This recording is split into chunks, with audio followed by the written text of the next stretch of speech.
tea sippers, and you know what time it is. I hope you have all of your crumpets together because it's time to dish tea. And you're dishing tea, darlings, with Big Meech.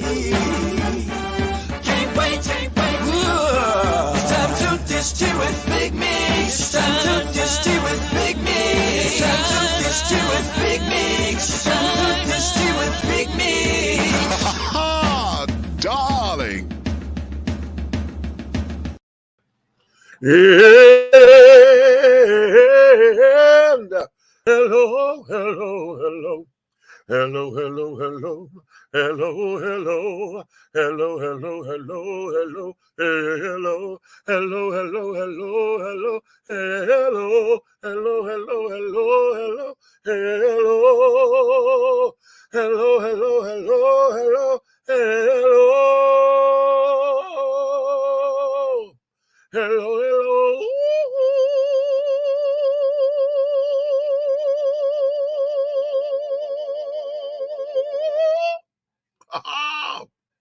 Yeah, I heard the little breath in the two town. You know, I didn't have enough breath in the note. I heard that.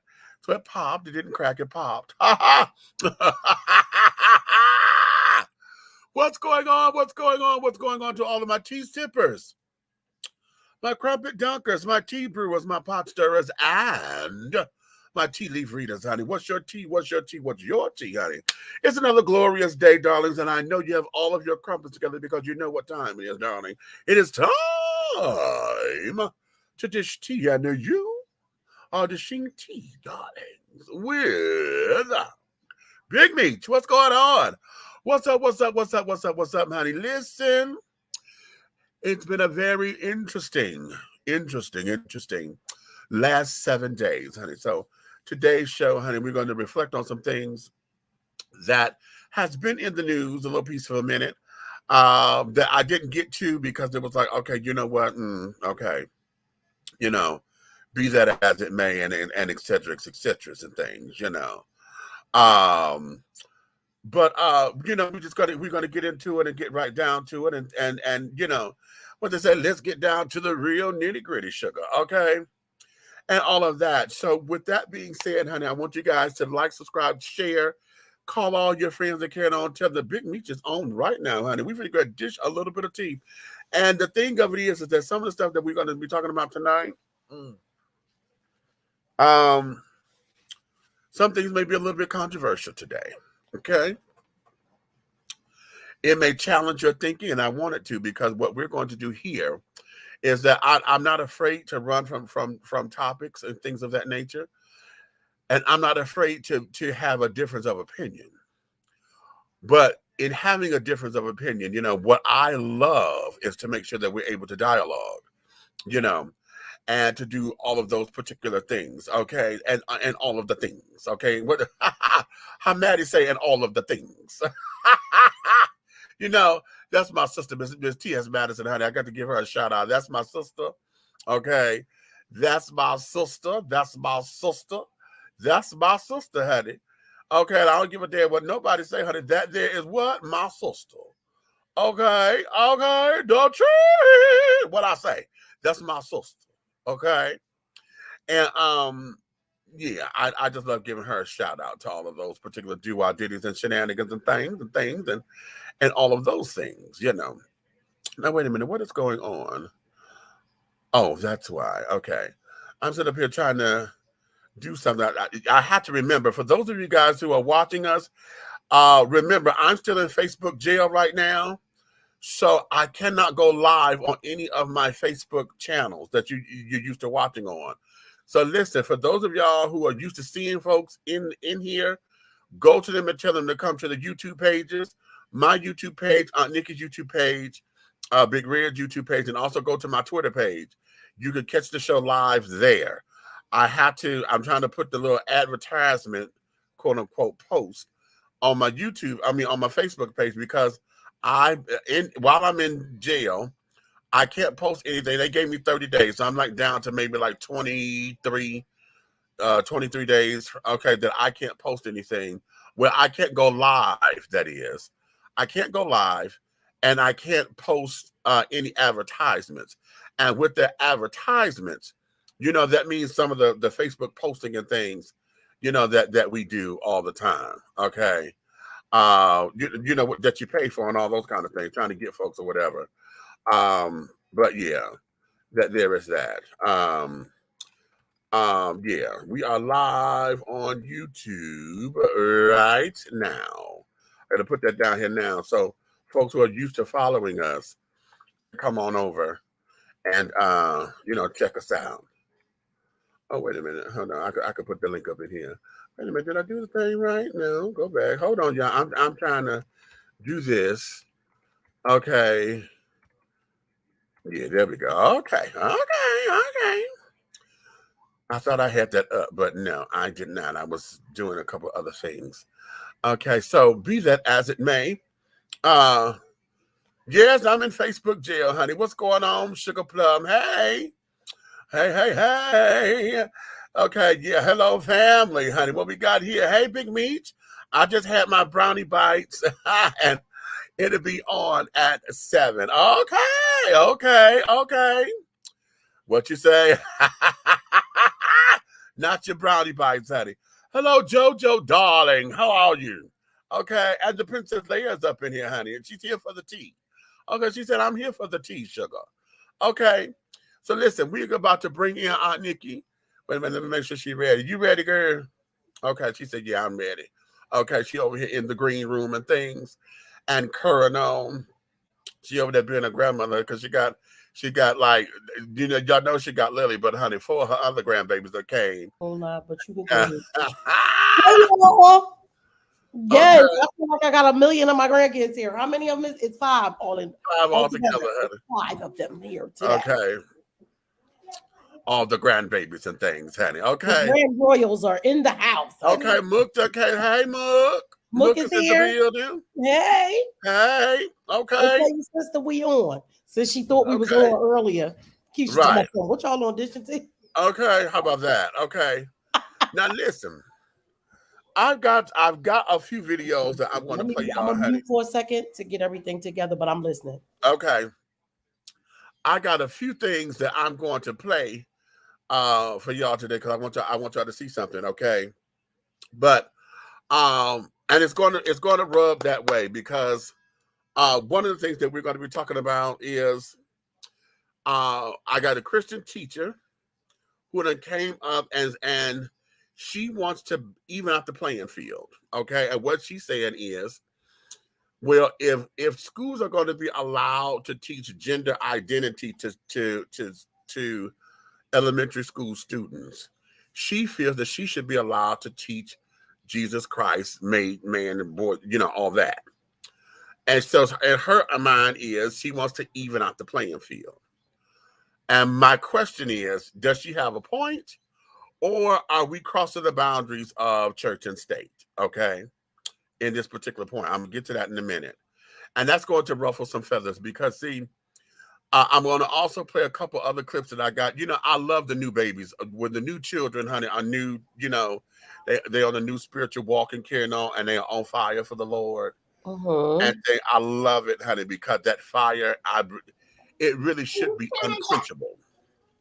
However, being that I was there once and I know what that is, there comes a point where you balance out, with your spiritual self and your human self, and you have to find the happy medium.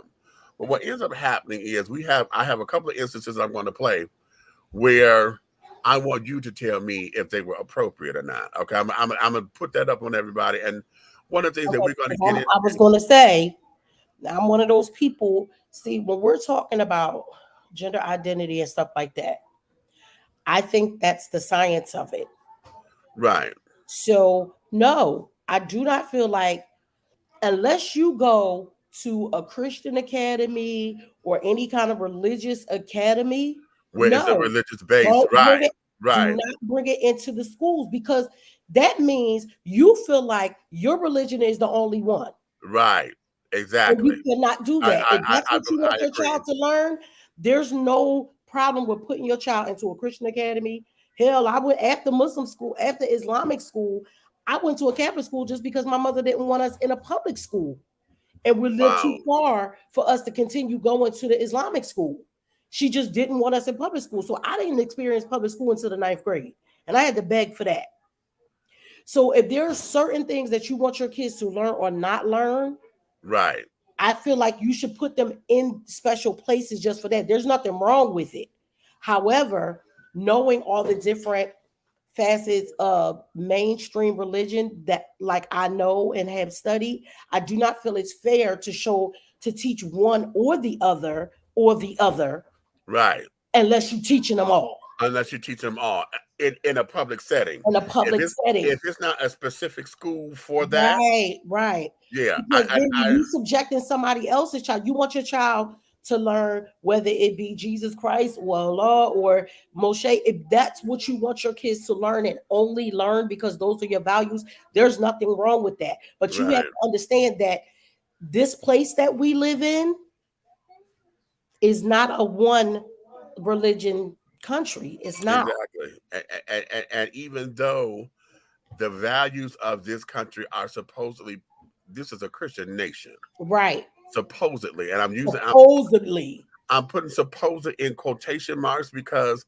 everything about what is supposed to be Christian has been an upset to the apple cart since it's. But what about what the Constitution say and stuff? What about it? Be able to practice whatever. Freedom of religion. Right, but but that's only until you get on my nerves. You could do whatever the fuck you want until you get on my nerves. True. Okay, because that's where the problem lies. Okay, let's go here because see, here's where we are. Okay, let me start. I'm gonna start here. Okay. Oh, I'm already here. Let's start here. Okay, I'm gonna start with. Let me start with the Christian teacher. If schools are allowed to teach gender identity to elementary children, then I, as an elementary educator, should also have the freedom to teach them about how God was not confused when He designed them. I should be able to teach them about Jesus and how God created them, a boy or a girl, on purpose and for a purpose. If you had the freedom to teach my child that they might be confused about their gender, then I should also have the liberty to teach your child that God did not make a mistake when He created them. I think it's time we even out the playing ground.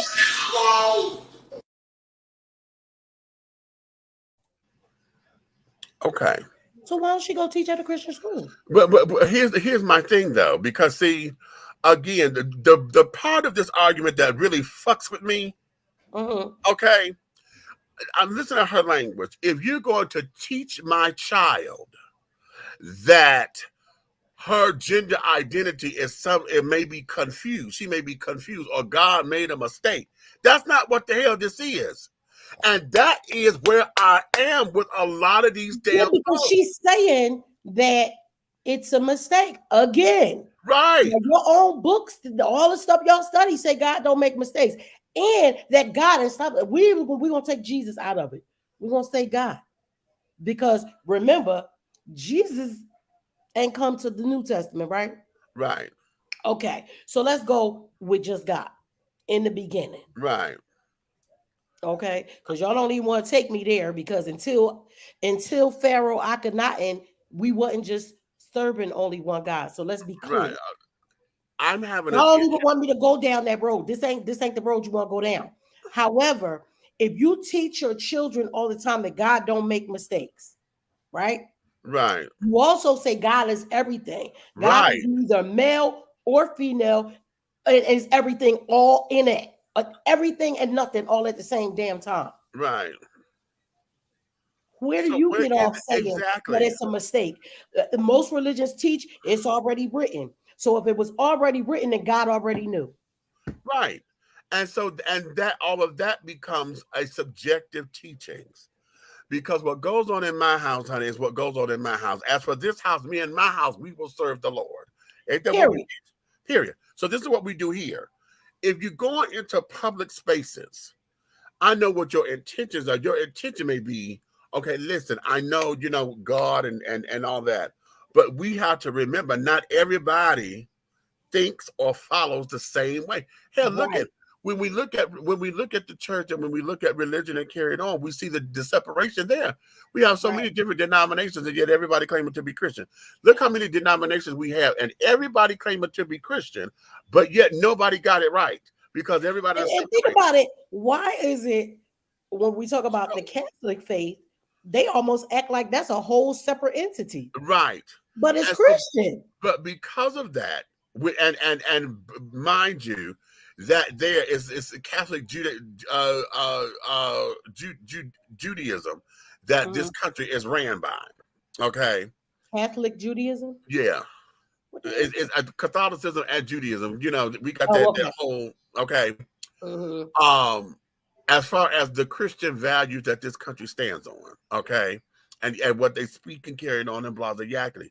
But when it comes down to this whole thing with the whole gender identity, it is bothering me. And I know every time y'all, I know some of y'all who may be tuning in be like, God damn it, you on this topic again. Yes, the fuck I am. Because again, now this was just posted 2 days ago. And we need to talk about it. It was posted 2 days ago, okay, on Twitter. And she's a 4th grade teacher. Okay. Now, do I agree with her? I don't necessarily agree with her, but I respect I know what she's saying. I understand exactly what she's saying. But she also has to understand the other side of that everybody don't believe the same way you believe. Number one, but everybody do not think that, because her wording says that a child who has a different gender identity than what you think they're supposed to have is a mistake. Right. And that's what we're teaching. That's what talking about. If you're coming in teaching gender identity, then I need to teach that God didn't make a mistake. Okay.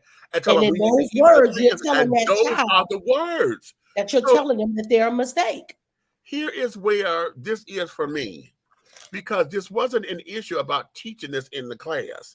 Because the whole idea, we learned this. How many of us remember when we learned differences?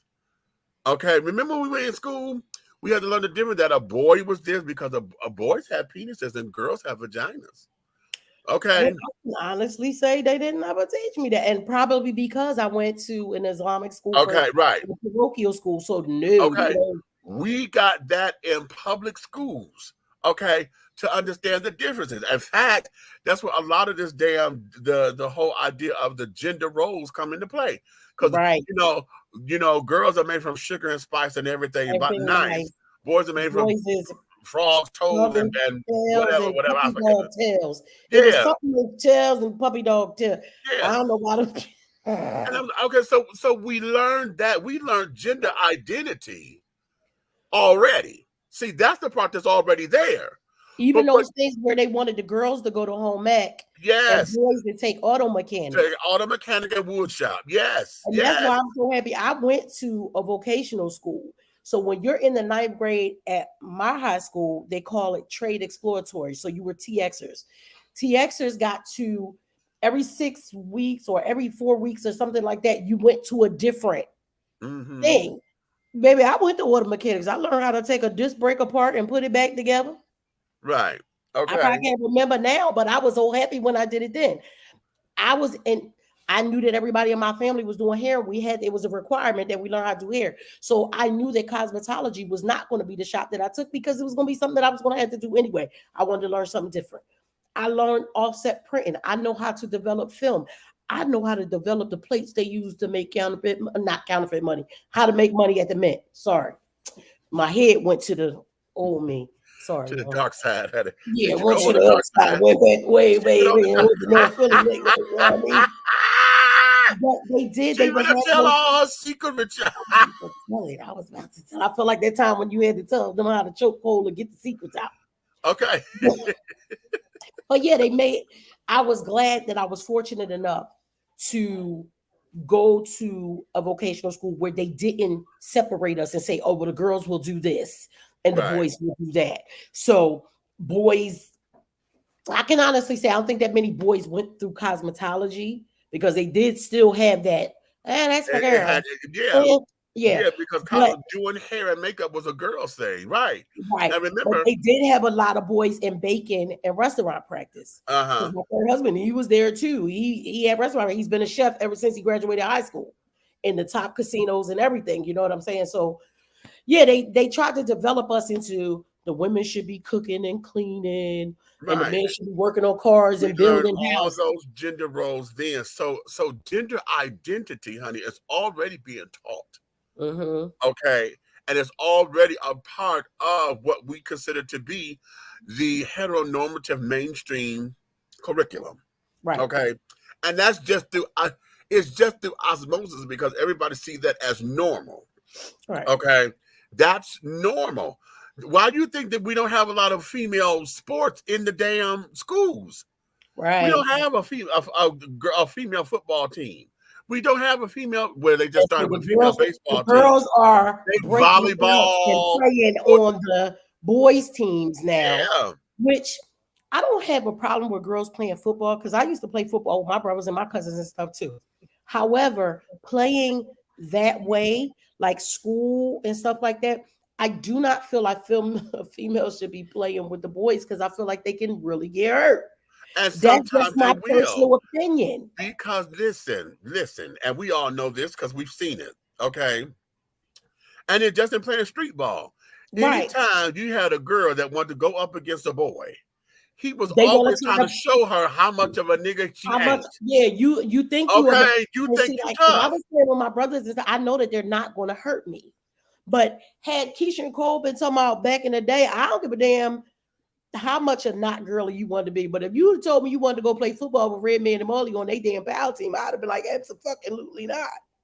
Right. Because I feel like you could get hurt. Not that I think it's a boy thing or a girl thing, but the boys are trained to hurt each To other. hurt each other. To hurt each other. Hello. To hurt each other. Right. Well, I definitely don't want my daughter getting hurt. Now, if she Right. playing with the female league, I don't like that league either because them bitches got on lingerie, which I think is a total Which is disgrace. ridiculous. Right. It's a Right. fucking total disgrace. They out there playing football, whether it's flag or not. Their bodies are totally exposed. And I think Right. that's some sexist ass Yeah. man shit. Yeah, it is completely. And so and I have a major problem with that. Okay. So what we have here, we have started some shit, and Florida is key in it because Woo! they've already passed it, and other states are trying to jump on board. And here, now talking about politics, this done came down to Democrat versus Republican bullshit. Always. Okay, because all the other states that are trying to adopt what Florida did are other Republican states. Okay, so we're on this particular thing, and it really the conversation that they're having is a biased conversation because you're coming from a place of ignorance because you don't know what this is. It's just like sitting there trying to tell the birds and the bees. You don't go telling kids about fucking right off by saying, okay, this is what's going to happen. Right. Everything is always age appropriate. And why? I wish I could have recorded myself telling Lily. Okay. I gotta remember exactly what I said because I'm gonna make a video about it and I'm gonna send it to them. Okay. And the whole thing about it is that we now have children who are understanding that they are different. They are transgender now. Back when we were kids, honey, we always thought that they were gay. Mm-hmm. And they transitioned when we come back to the high school reunion, honey. They made the transition and carried on. Hey, and carried on. But honey, I was Ken, but now, honey, I'm Valerie. okay. Or whatever the case may be. That was what we had to deal with because it was a shame, it was a this, it was a that. Back when we were kids or whatever. And see, me being gay, it was always something because I was playing with the dolls. Remember we had the head, the Barbie and the crystal doll with just the head. I just told Lily I'm gonna get her a new one. Yup. Okay, and all we had was the hair. So I was a bumping, curling, and carrying on and trying to do hair. But I was always looked at like I was wrong for that because I didn't have a Tonka truck or whatever, and carrying on. And it always used to upset me because it was cool. Remember when we went through that phase? It was cool for girls to do it. It was cool because I had boy and girl toys. Okay. I ain't trust, baby. My Stretch Armstrong, you couldn't tell me nothing. I used to take his ass apart all the fucking time. And so, hey, Rose, she the Rose that came up in here. Hey, Okay. Rose. So what we have is, the idea that a lot of these children are trying to come on. The idea is superfluous. They are not giving you the real on that because it's coming from a place of idiocracy. They are not educated. They're not even educated on the subject, let alone trying to sit there and tell you what's being taught. They said they're fear mongering. I just got like a, it just came over me like an epiphany. Look, you just did your thing. I just plugged mine up. Okay. And this one we don't flashing together. No, wait, we flashing together. Yes, child. And I got the air on. I'm like, oh, okay. And you see, I only got one light, and the light is not directly. I only got one light on too. Yeah. So you know how every so often in our world, when the things are changing, right? When things are changing, so we're in that evolved space right now, right? Things are changing because remember, back in the olden times, those definitive roles, women should be doing this. Because remember, before they didn't even want us to go to work, right? To be barefoot, pregnant, You got to be this. Then we start evolving. Then we start getting more educated. I love that little saying I heard the girl say. The alphabet mafia we start hearing from them more. They weren't in the shadows. Right. They're coming out now to say, listen, we tired of being back there. It is what it is. What I heard JoJo say, I'm here, I'm queer. Right. Either you love me or you don't, but what you're not going to do is disrespect me. Right. And I feel like us as Black people should understand that more than anybody on the planet. Right. Because when it comes to the Black alphabet mafia, you don't want them to be a part of anything that we're doing. But like you say all the time, but when something happened, then you want everybody. Right. You want all the Black people. But if something happens in the rainbow community, you don't want to go help them. Right. That's a fucked up ass way of thinking. Because remember, and this is a horrible analogy, but this is the only one I can think of right now. Remember how we also be like, everybody got crackhead in their family. Right. Right.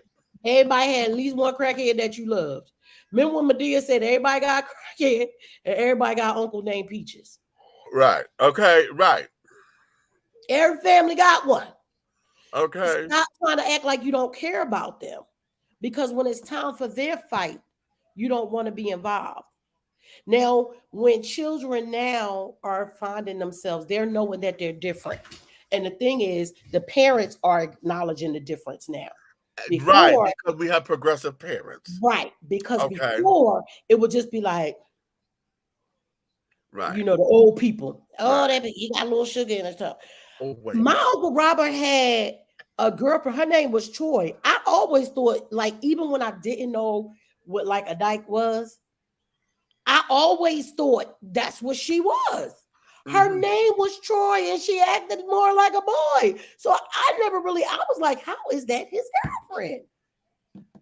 Right. Maybe she was bi. I don't know. But I know it was at a time when we were younger and young teenagers and stuff like that.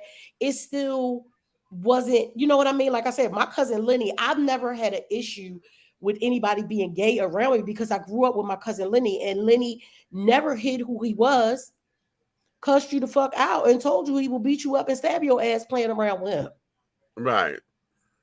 Because I heard somebody call him a faggot before, and he was like, and this faggot will still whoop your motherfucking ass. Period. And he kept me fly as hell because he was the biggest booster in the city. Okay. Please believe it. No. So, but I never had in my mom's other friends and stuff too. It was like a whole little clique of them. I didn't never get till I was grown why Mom Jackie one of her friends, she was like, all right, Miss Two.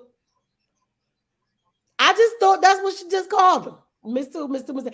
I didn't even know that was a gay thing. That was like a gay reference to her. Right. Okay, Miss Two. I never knew. I heard it like all my life, so it was like normal to me. So it was never a problem. But yes, now we have parents who are recognizing it and not making their kids feel ashamed. Because parents who recognized it before, I don't always think it was them feeling ashamed. It was what other people said or what other people thought that would make them act like that because they didn't know how to deal with it. Right. Here's something that wait a minute, and it's funny that we're going here because I just found out something yesterday, honey, that just completely floored me. Okay. It all started because I was sending someone a birthday acknowledgement, right? One of my children. Y'all know I'm a mother and a daddy. So in gay culture, so I have all of my gay children. So I'm sitting up here looking at his page. I saw somebody else, right, that I haven't seen in a while. So I went to her page. Went to her page to say, hey, girl, I ain't talked to you in years. What's up with you? Come to find out 2 of my cousins, are her friend's page. Oh. But the gag is that I knew one was gay. I didn't know that the brother was gay too. Oh, okay. Oh, really? Okay. Okay. So I went to his page because now, he said he's engaged and this, that, and the other. Because on his page, you got the rainbow flag, as a silhouette with him, he and his fiance. Okay. And so now I'm trying to get a clear picture of the fiance. I'm like, oh, he got a white boyfriend. Oh, okay. Let me see. What's up? Blah, blah, blah. So I was scrolling down the page. Okay. So as I'm scrolling down the page, I came across their sister's page, right?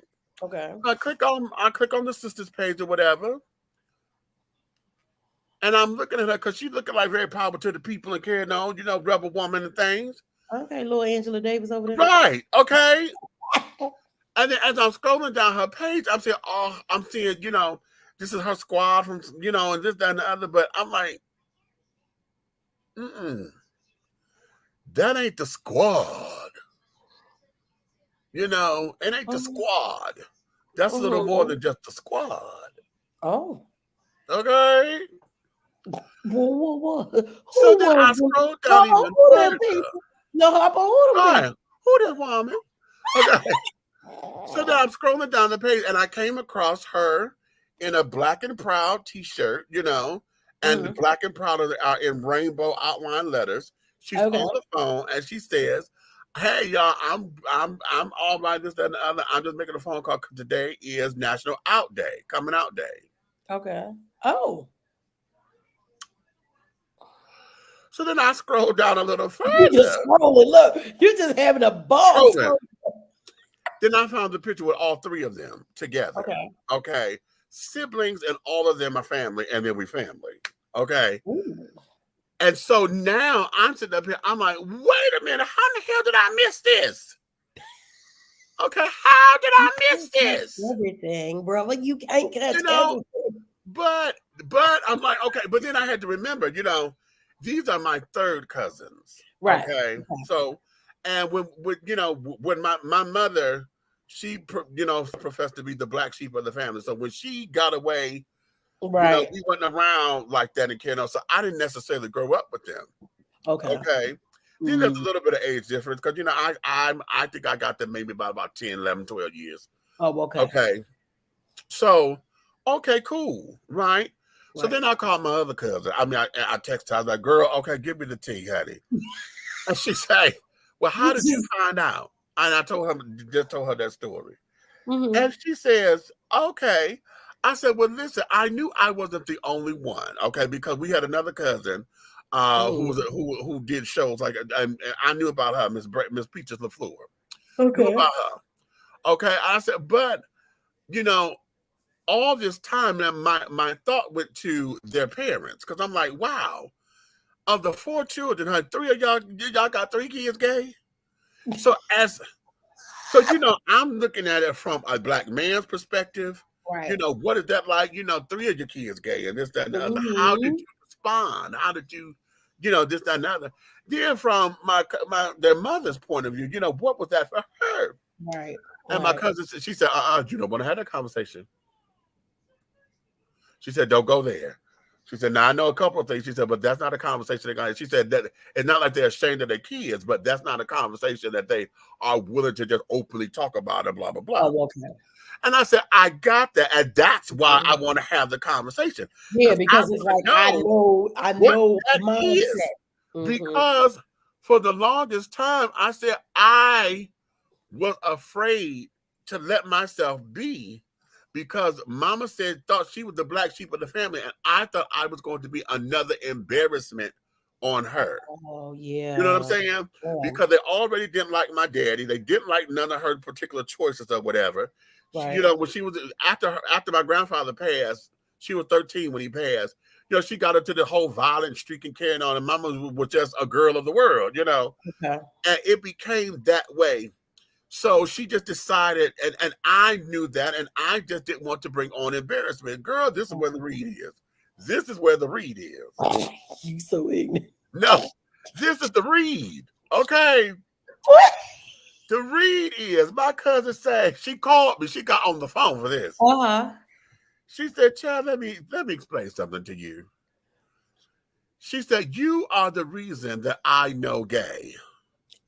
Come on now. I said, excuse me? She said, I was 5 years old, honey. She said, the family knew. They've been talking about you since I was 5. Now, mind you, we are, I think, 5 or 6 years apart. I'm older, so that means if she was 5, I was 10. He was already 10. That's 1980. Mm-hmm. She said, oh, the family I love knew. when you see the stories when somebody comes out and the parents say, well, we was just waiting on you. Waiting on you. Okay. We always knew. And when she said we that, was waiting on you. I said, what? She said, you have always been a point of conversation, and you was always yourself. She said, so because of you, you were my training ground. That's why folks know, you know, they don't understand why it doesn't bother me. She said, I had you. Yeah, and I told you, my cousin Lenny, and Lenny was like my mom in them age. So even though he was a cousin, he was like my uncle. Right. My Uncle Peaches. That's my Uncle Peaches right there. Right. Look, my Uncle Peaches. Right. You know what I'm saying? So it was never anything foreign to me. It was never nothing I had to get used to or figure out. That's why I say, y'all know we tell the story all the time about when my daughters came out. I just looked at both of them. It was like, don't nobody care. What? Right. I raised y'all to be good people. That's all I want you to be, is a good person. Your sexual preference or whatever is your own damn business. I don't want to know what y'all gonna be doing, and I'm damn sure not gonna be telling you what I'm doing. So right. Okay. And we just laughed about it. I thought them heifers was gonna say somebody was pregnant because I would stomp the shit out of one of them, and that's what the baby, I stood up here and I cackled for the God. She said, honey, we knew. She said, Grandma knew. Grandma knew. I said, what? Everybody knew.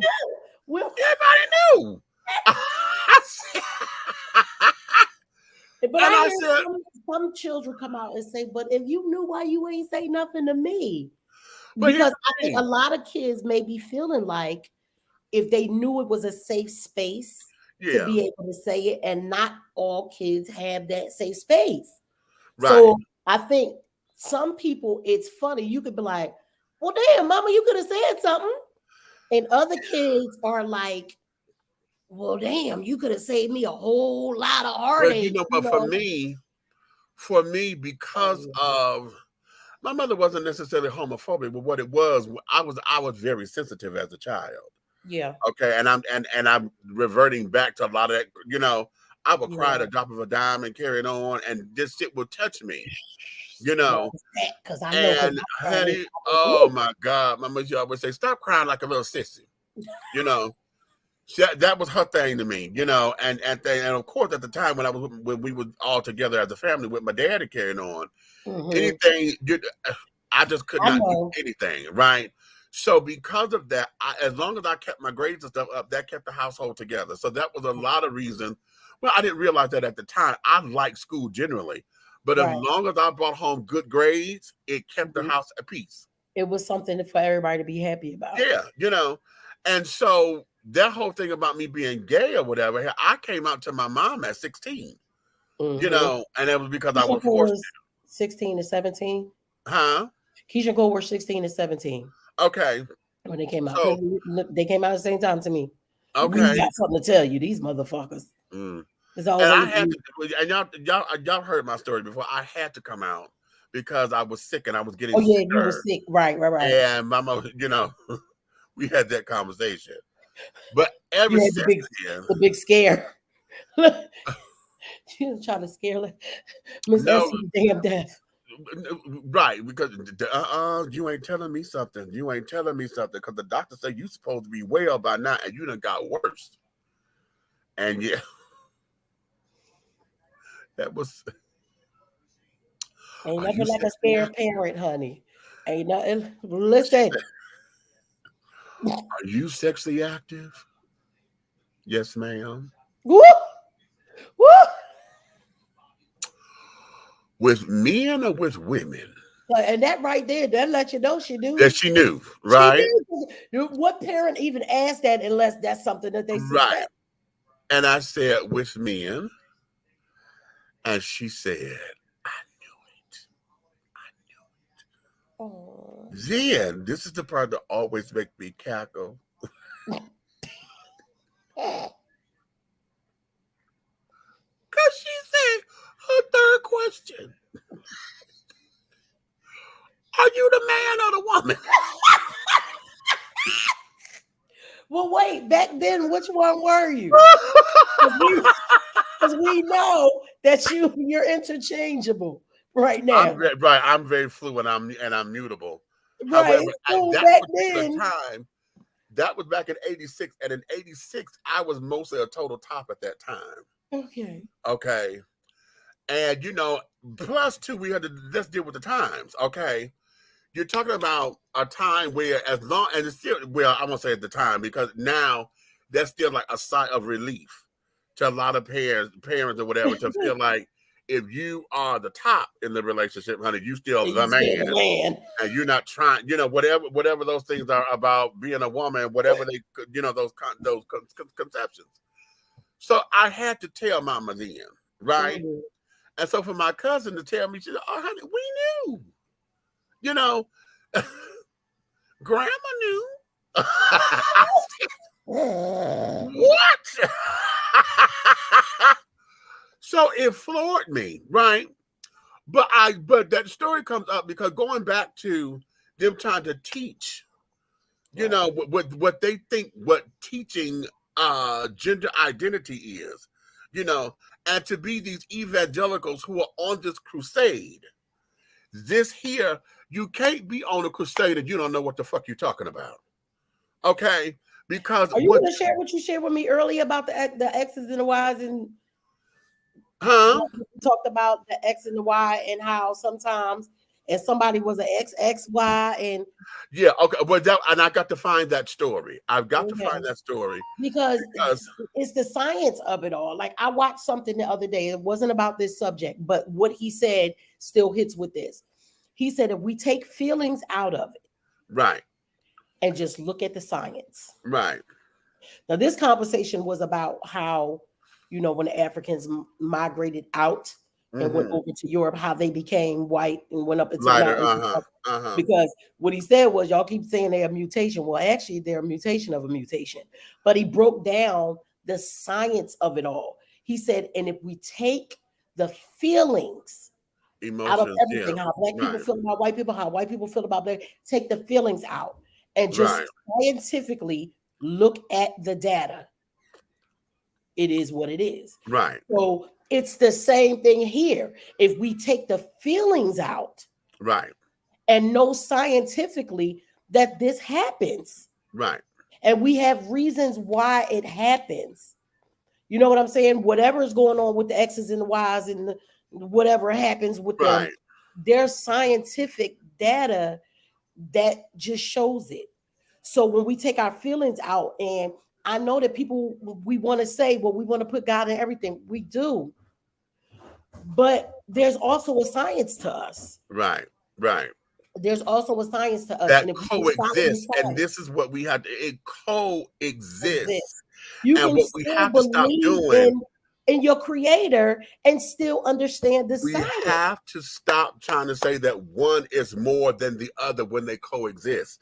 when because they the happy coexist, medium and is one does there. not X out the other one. Exactly.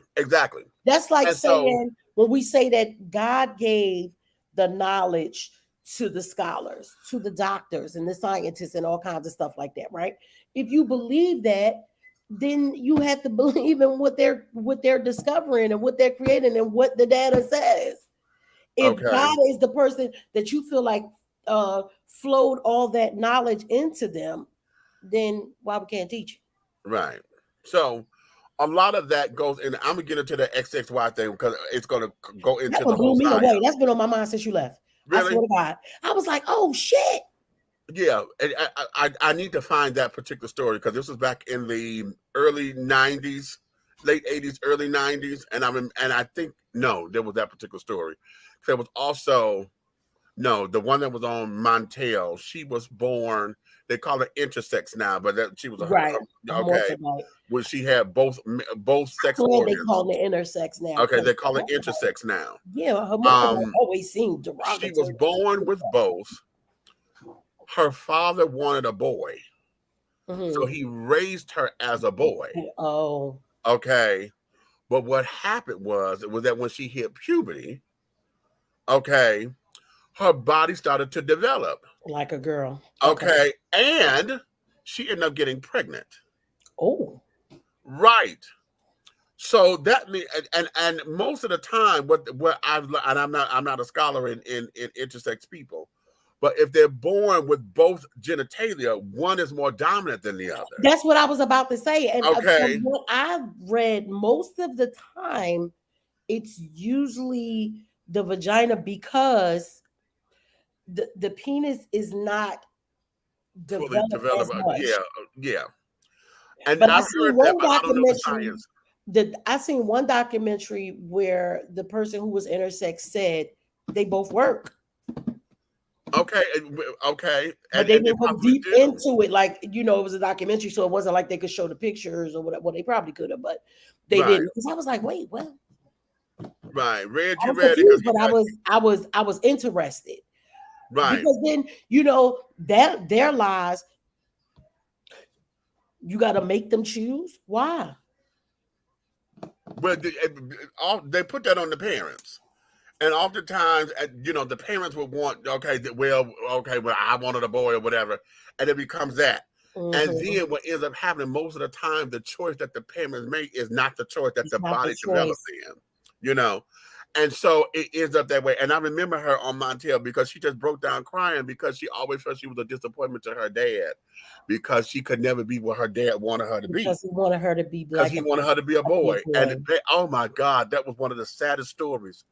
But hold on, let me bring Red up in here because I want to get to Zaya because the internet done blew up yet again. Oh, Zaya, baby, poor Zaya. Then it blew up again. They own Dwayne and carrying on.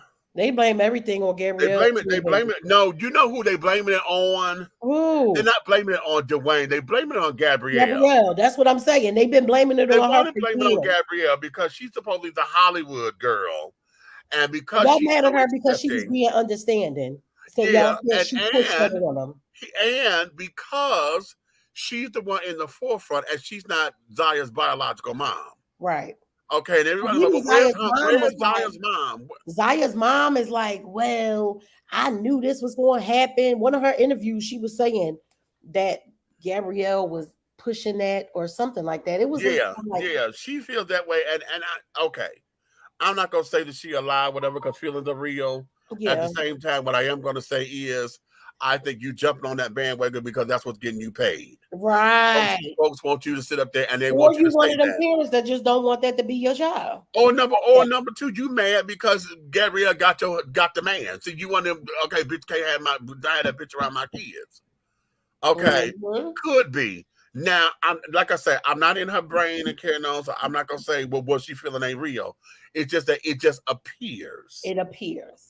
In my opinion, she came off really bitter as opposed to wanting to help her child, less as the three parents in this thing help this baby get through this situation. Okay. I don't feel like that was the motive. I might be late saying this, but it is a girl that he is kissing. Okay, well, hold on. Oh, Brent, yeah. let me bring you in. Yeah. Okay, because here's Hey, the Barbara. thing. Zaya, being a trans girl, okay, And then Zaya's now has a boyfriend. Who is But a the trans boyfriend male. is also transgender. He's a trans man or trans boy. So they both were Okay. born biologically. Zaya Right. was born biologically a boy, and the boyfriend was biologically born a girl. Okay. So here we have it. All right. So now the world is on this thing of, why would you have this picture of a 14-year-old kissing a boyfriend, honey? Now, according to the picture, they did this in front of the parents. Okay, this is supposed to be Easter Sunday. Okay, 14-year-old's kiss. Get over it. wait a minute. Hold on. Well, let me. Did y'all see the picture? Wait a minute. Let me share the screen. Or would you rather them be somewhere sneaking doing something else? Let's share the screen. Share. You said no. Yeah, he said he being smart. He being smart. Take a temperature. He get him. You know what? Okay, here we go. All right. Now over here, this is the kiss. This here is Zaya and her dad. Okay. Oh, the boyfriend's name is Hudson. Okay. Okay, so that's Zaya and Hudson, Zaya and her dad. Okay. So everybody done went hog wild about this particular picture because they kissed and because they 14 and blah blah blah blah blah. Now, the arguments that I have heard, I agree with the arguments, but I don't agree with it for this time. What's the argument? The I got arguments a hard eye roll old for this one. They get on my fucking nerves. The arguments are very old school. Okay. Okay. That they 14 ain't got no business doing this, that, blah, blah, blah, blah. Okay. Then y'all gonna sit down there and put a picture. You got the picture out there for everybody to sit up there and Google over, blah, blah, blah, blah, blah, blah, blah, blah. Okay. Yeah, they 14. They should not be as active as this and blah, blah, blah. Okay. And then they're getting on their parents. Well, what a disrespect is this that y'all allow 14-year-olds to kiss like this in front of y'all? You know. Yeah, the kiss is a little, I didn't know it was like they all holding on to each other, but we do understand that these children are way more advanced, just like we was a little bit more advanced than what our parents were. I don't know if I agree or disagree with it, but in this day and age of the internet, right? Had they not posted it themselves, somebody else who was around was going to post it. Somebody else took a picture of it. Somebody else, there was some paparazzi somewhere. And it sometimes is one of, whether we think it's right or wrong, it's one of those things where, well, we going to put it out there before y'all do. Right. Okay. Now, my take on it is this, because I done heard, everybody, they are grilling them across the coals about this being 14. And now I was listening to TGIF and Al and Funky Dineva and Claudia. Okay. Yeah. I was listening to them.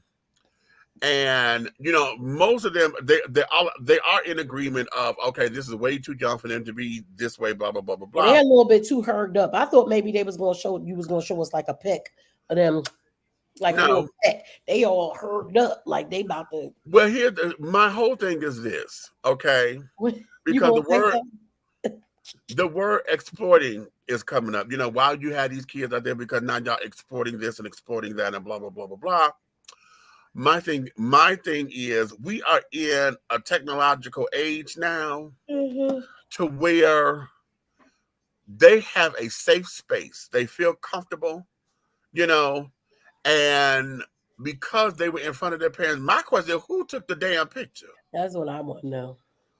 Who took the picture in the first place? He gets on my nerves. Because they kissing like, They kiss it like they would if you was in the bedroom. Right. That's what I'm saying. They is like real. It's a hard. They hugged up, and it's a hard kiss. They ain't got no tongue. That's just a hard kiss. Right. Right. Okay, but at the same time, they're 14. They're trying to figure what the fuck it is. Okay, all of us know what experimentation. This You is is a terrible, sir. I'm not looking. No. Listen. No. Okay. Not doing this. In this day and age of the internet and likes and this, that, and the other, we don't know where this came from because I think this was on Zaya's page. Okay, on her Instagram or whatever this is. I think this made her page.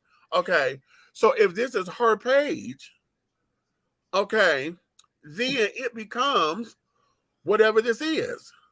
You know, her being what kids do for the internet. Okay. Now that's what I was about to say. I felt like what popped in my head is let's give them something. I'm gonna tell you, we are not playing with your hand games.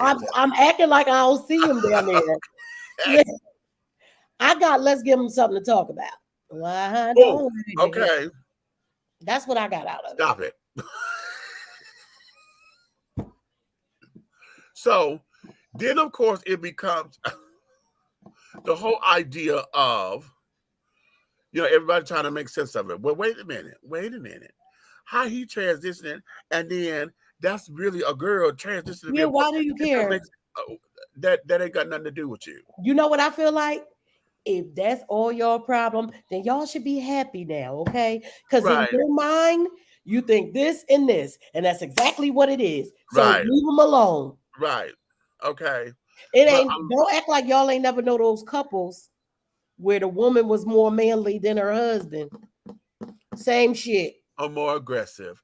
Yeah. Okay. But in this day and age, my whole thing is we cannot get around the internet and social media and getting likes and this, that, and the other. If she's a young trans girl who just is in a relationship for the first time or whatever that we know of, okay, and if she posted this picture on her social media page, then she's doing what teenagers do in this day and age. That's what I'm saying. That's why I said they're a little bit more advanced than what we were, and this is what they be doing. So if the argument is why didn't the parents have her take it down, I would be behind that argument.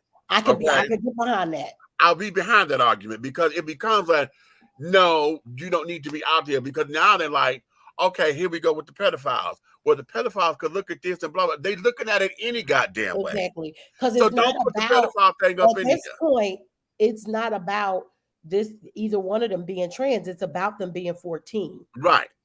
Right. So let's be clear about that. Most of the people who are trying to rake them over the coals and all kinds of stuff, you're doing it for the wrong reason.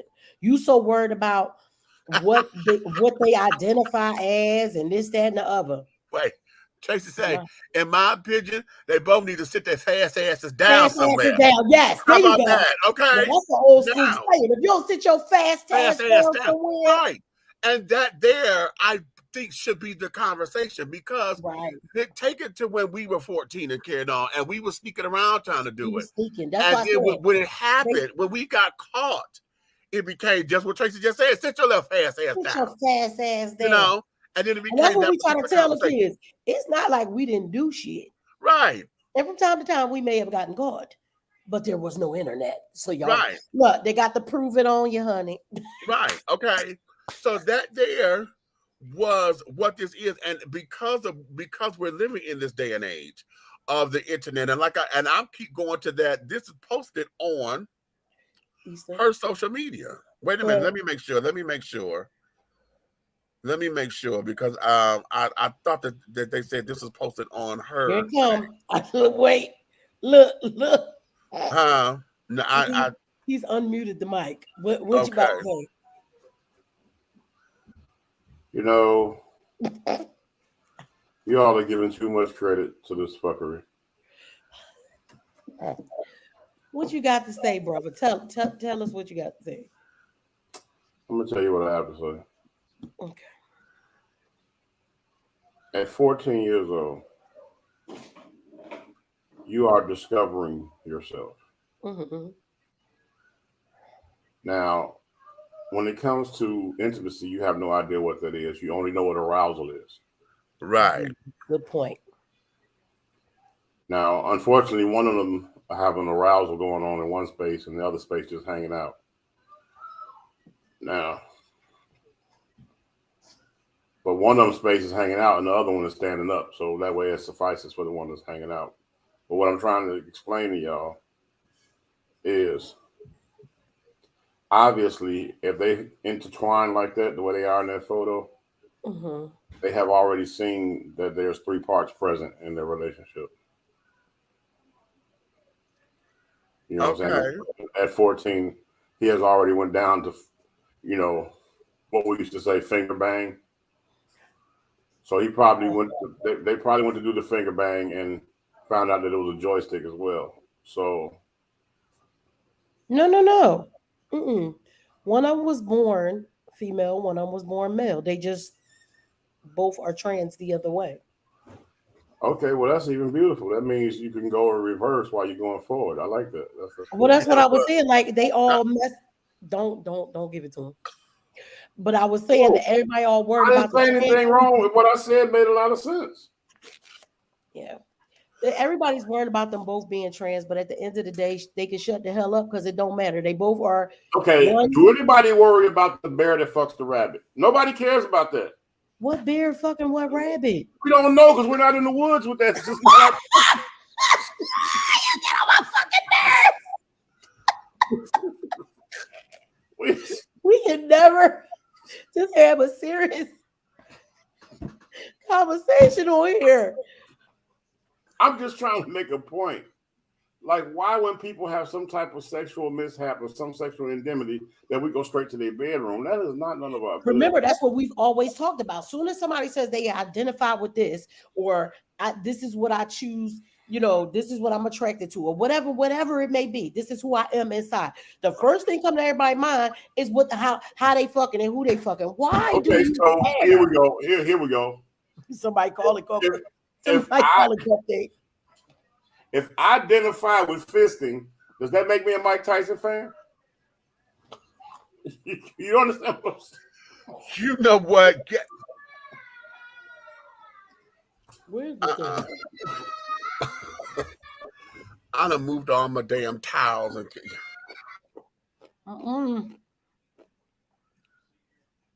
But you know what? I'll throw the hat. I'm gonna throw the hat. What the hell is wrong with you? Me muted. Did you mute him? The identity thing is just sickening to me. You know what I'm saying? It's like my brother up here, right? He identifies as Wonder Woman. All right. He does not identify. But I'm not saying, but he has. But he is. But he's had a Superman moment in his life. You get what I'm saying? Come on now. It may have been kryptonite to him. Don't you indulge in what Red say out his mouth. Now y'all got Mook coming down the step because she upstairs. Will you understand what I'm saying? I have been hit on by a man. I didn't knock him out, fight him, or call him out his name. I just explained to him. I shop at the fish market. I understand that. But and that's the thing. If more men can get to that, like long as listen. You know what he liked about me? You know what that man liked about me? And it was a white guy too. I must be totally handsome. Look, it was a white man, right? He said that he has never seen a black guy that he was more attractive to, and he thought was a perfect gentleman. Hold on, I said, you know, I'm flattered, but I do shop at the fish market. You know what I'm saying? I like mine to have a smart mouth and walk away.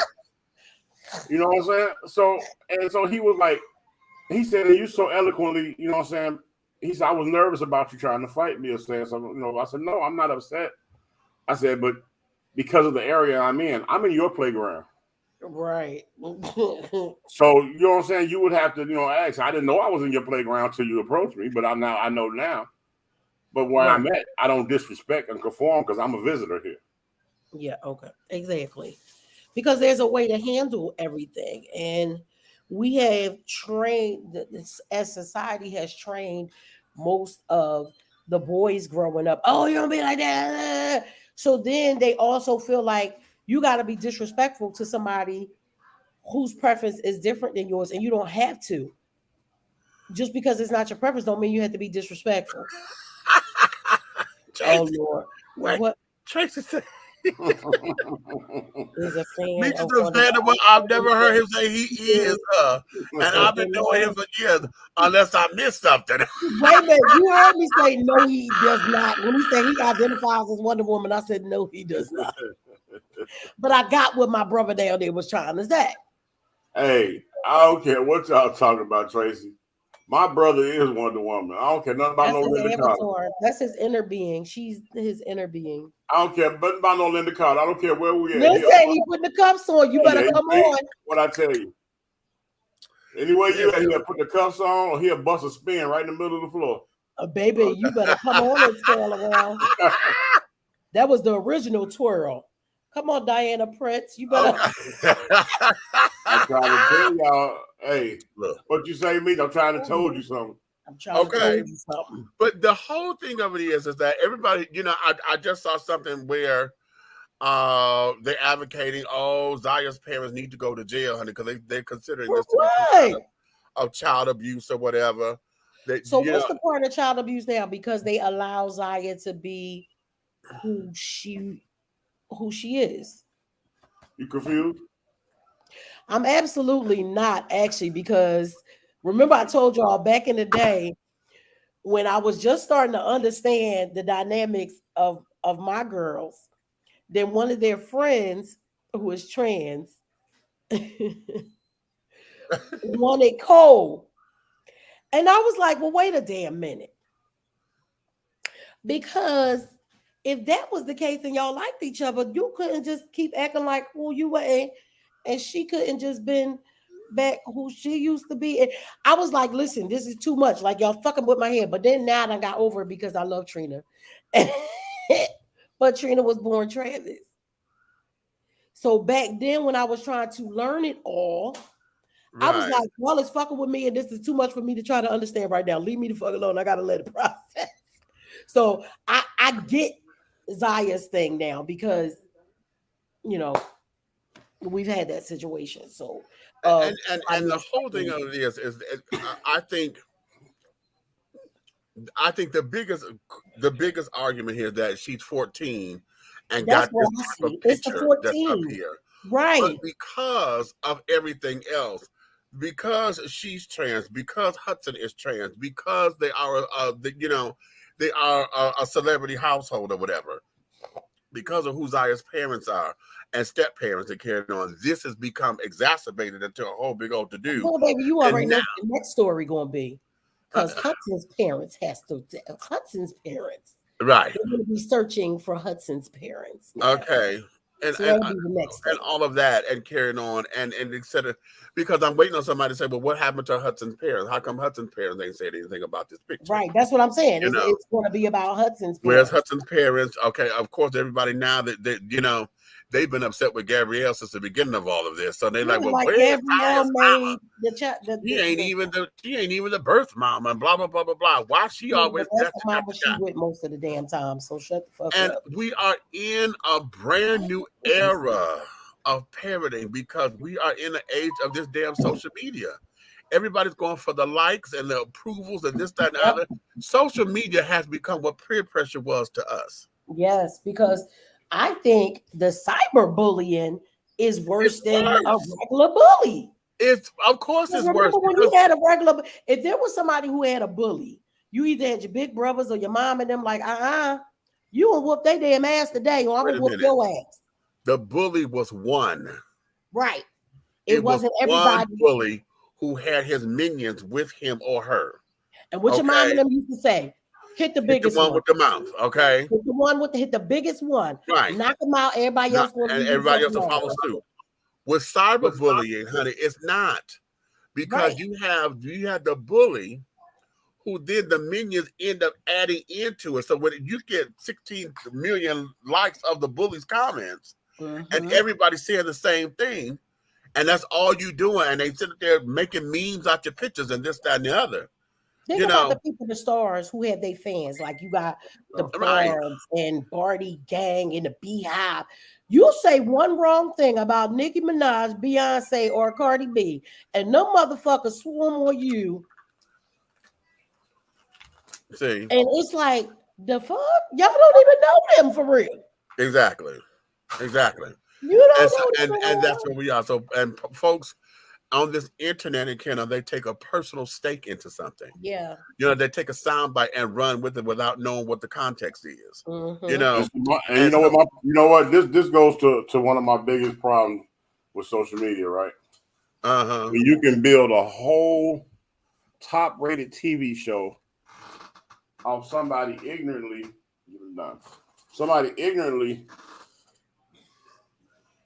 telling you they one person and they somebody else, and you dating them, sending them money and paying their rent and all that. Oh, the catfish. Like, let me tell you something. One thing, and I had a rule.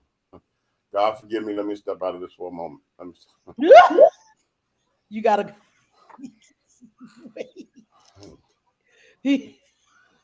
Okay. Yeah, sit it to the side.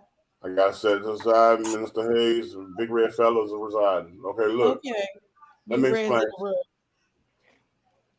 You ain't finna doggone wick my wallet without wetting my willy. You're not gonna do it. You know what I couldn't think about catfish? Like you been talking to somebody for months, and you ain't never said let's video chat. Let me see you. I don't care. I'm not okay. Stop. I'm not turned on. I can't beat my willy over the video. I'm not that guy. But I'm saying, how do you even let somebody trick you that long? You can't even. You ain't never even seen them. I can't get emotions for you over the video. I can't do it. I'm sorry. I got to know that we have become one. I got to stab you. We're not gonna just, no. You understand me? It's no. It's not. No. Taste the rainbow. Isn't that what they say? I just want to understand all the. Somebody got to have some flavor saver somewhere. Something got to go down.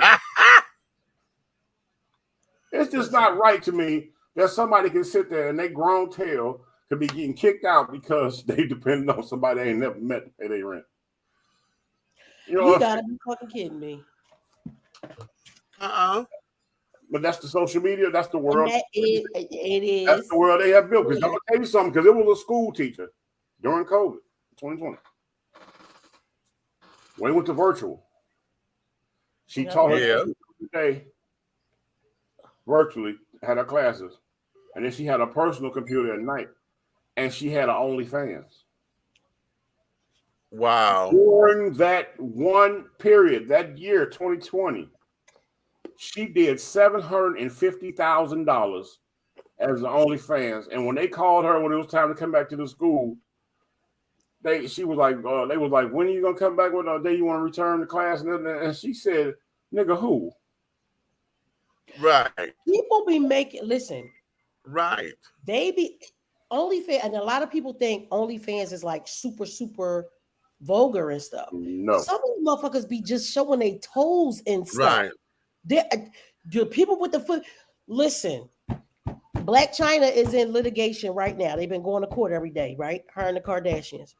She said from her OnlyFans page, she made $1 million, and what she shows on her OnlyFans page, her feet and bathing suit pics. I thought about it today, and I said I might start me one so I can drop these Flintstones on camera. Listen, y'all know I hate feet. But I would drop. Maybe somebody gonna pay me to see these little toes on there. I'll tell you what, you can get them dusty and dry, like I work at Gold Medal, and you can sign up later for the $25 viewing of the baby oil getting poured on top of. Maybe I'll take you with me to the nailery and everything. What you talking about? And you not understand? I would be sitting there. Pay you $10 a drip. Every time you look up, I just drop one drip on there for $10. $10 a drip.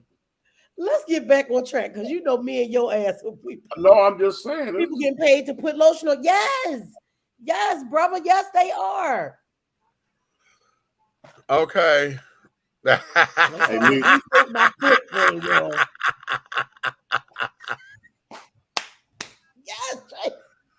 So yes. So all of that to say, okay, this whole obsession that the world has with Zaya Wade, honey, you know, the bulk of it stems from the fact that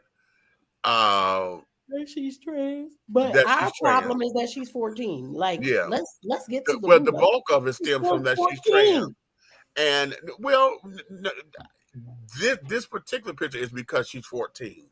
Yeah, But that's the what I'm talking bulk about. of This this, picture. Because the that's what bulk the of new this uproar is is. stemming from the fact that this child is trans. And just like with everybody who was trans, the world gets obsessed with who their bed partners are going to be, who's going to date them and carry on. When Caitlyn transitioned, who's on first? Nope. when Caitlyn transitioned, because Caitlyn still like women, right? But Caitlyn always been a bottom.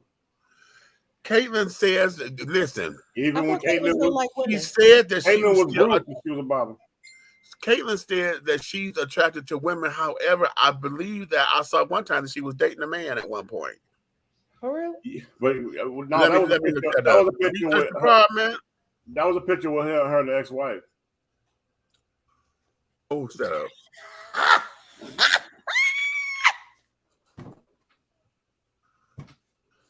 And if she was, I think she said she was going to consider it. Oh, that's what she said. Okay. Oh, consider. After her transition in 2015, Caitlyn revealed that she has never been sexually attracted to men and will continue to be attracted to women. However, she didn't rule out ever dating a man completely. Oh, okay. Oh, I'll eat snow crab, but I would prefer king crab. You right? That what you're saying? No. She just said she didn't rule it out. Oh, but then she said she just. But wait, this is 2015. I just want wants a man to treat her like a woman. Oh Lord. Okay. You know oh, this just said Bruce don't count. I'm just gonna be quiet. Yeah, right. Okay. This is what Bruce don't count. I'll be honest with you. I still say Caitlyn should have been on the Wheaties box. Because Caitlyn didn't do much to Bruce. I'm just saying Caitlyn didn't do much to Bruce. All I know is Caitlyn should have been on the Wheaties box on one of the baddest ballroom gowns like this, jumping over her. Baby, it should have been a split box. One with Bruce from the Olympics and one with Caitlyn, like you said, in the flyest gown ever. That box should have been, it should have been Bruce running into Caitlyn, like right, that would be sickening. That would be hot. That would be sickening. Yeah, that's that would have been so hot. You would have thought that a photographer or a videographer would have thought of that by now. And the signatures on both of them. No, they probably have. It's just that nobody approved it for a campaign. Chris ain't approved it. Look, Chris said no. Listen, no, the whole thing of it is we didn't approve it. The whole thing of it is, and I just saw an interview on it's the Australian woman who just won the weightlifting competition for the Olympics or something. That was a woman. And they were asking her about the whole idea. She competed up against a transgender athlete. Oh, okay. Okay. And she felt that physically I felt that they were at a disadvantage and blah, blah, blah. But she said something in that interview that got me. Okay. Which supports what I've been saying. She said they have been telling us for 18 months, a year and a half, that we were going to have a transgender athlete. At that particular point, when they started talking, y'all should have said, if y'all didn't want to be bothered, then y'all should have stopped it. Y'all should have stopped it from the beginning. Because you know what? People don't believe stuff until they see it with their own eye. They think somebody is just talking and promoting something. And as soon as it comes, you want to complain. You should have complained the day they dropped the paper on the complain at the beginning. I say this all the time when it comes down to transgender. You said they learned 18 months prior, right? Yes. So even that transgender athlete was getting ready for 18 months. For 18 months. That's not right there. That's not even fair. All you had to do was look around and see who Dangle fell out while they were running practice. That's it. I'm sure they tuck well. Well, what the tuck? This is your fault. I'm gonna just blame I it on you. was about to put him in the green room for a second. I was going to put him in the green room for half of a second. What the tuck you talking about? In the background, I'm about to take your ass to court. Okay. What? Man, why you so tucky mean? I just wish that of anybody who should be on the forefront for transgender equality in sports should be this bitch. It should be Bruce. She's Samantha. I mean, Caitlin. yeah. Sorry, No, Samantha's not a sports person like that. Although Samantha is a sports commentator for the Hawks. Samantha Yes, is a sports commentator. Oh, good transition. Because Samantha know them calls and stuff. Very good transition. Wonderful transition. Because I'm telling you, all this trans shit's getting on my nerves right now. Transition. Let's go into talking about the G League. Oh, okay. Let's go. Let's go into the G League, my darlings. Let's go into the G League. Let's go into the G League and carrying on, honey. As you all this know, is the G spot. Okay, I like that. Well, the P spot for me.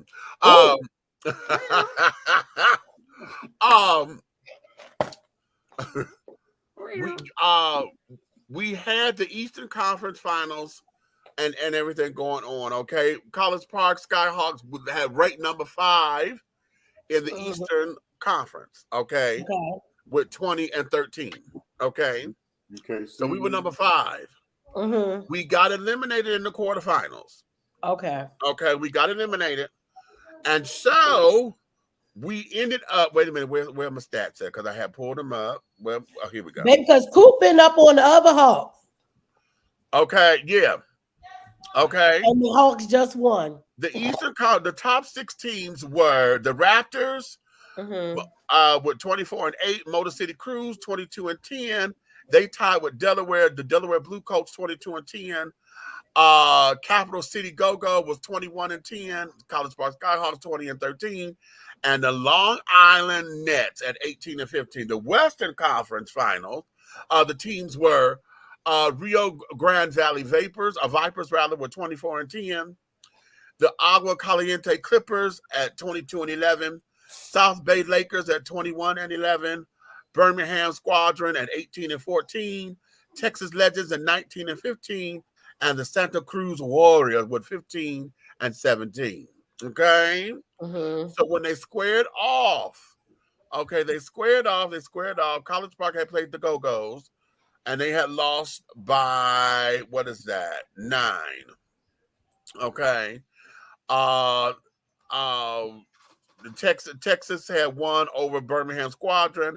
Blue Coats had won over the Long Island Nets, and the South Bay Lakers had won over the Cruise. Okay. So then it became the semifinals where the Raptors versus the Go-Go's, and they went into overtime. Raptors won 131-126. The Vipers, Rio Grande Valley Vipers, over Texas at 120-103. And the Clippers over South Bay Lakers at 112-110. Okay. So then it broke down to the Eastern Conference Finals was Delaware Blue Coats over the Motor City Cruise. Delaware had won. They advanced. Western Conference Finals was the Grand Valley Vipers, 125 over the Agua Caliente Clippers, 114. Then they had that was the semifinals, and then they came down to the Eastern Conference Finals was the Blue Coats over the Raptors. Okay, and it was 140. Blue Coats is like the equivalent to the Sixers, so they won. Yeah.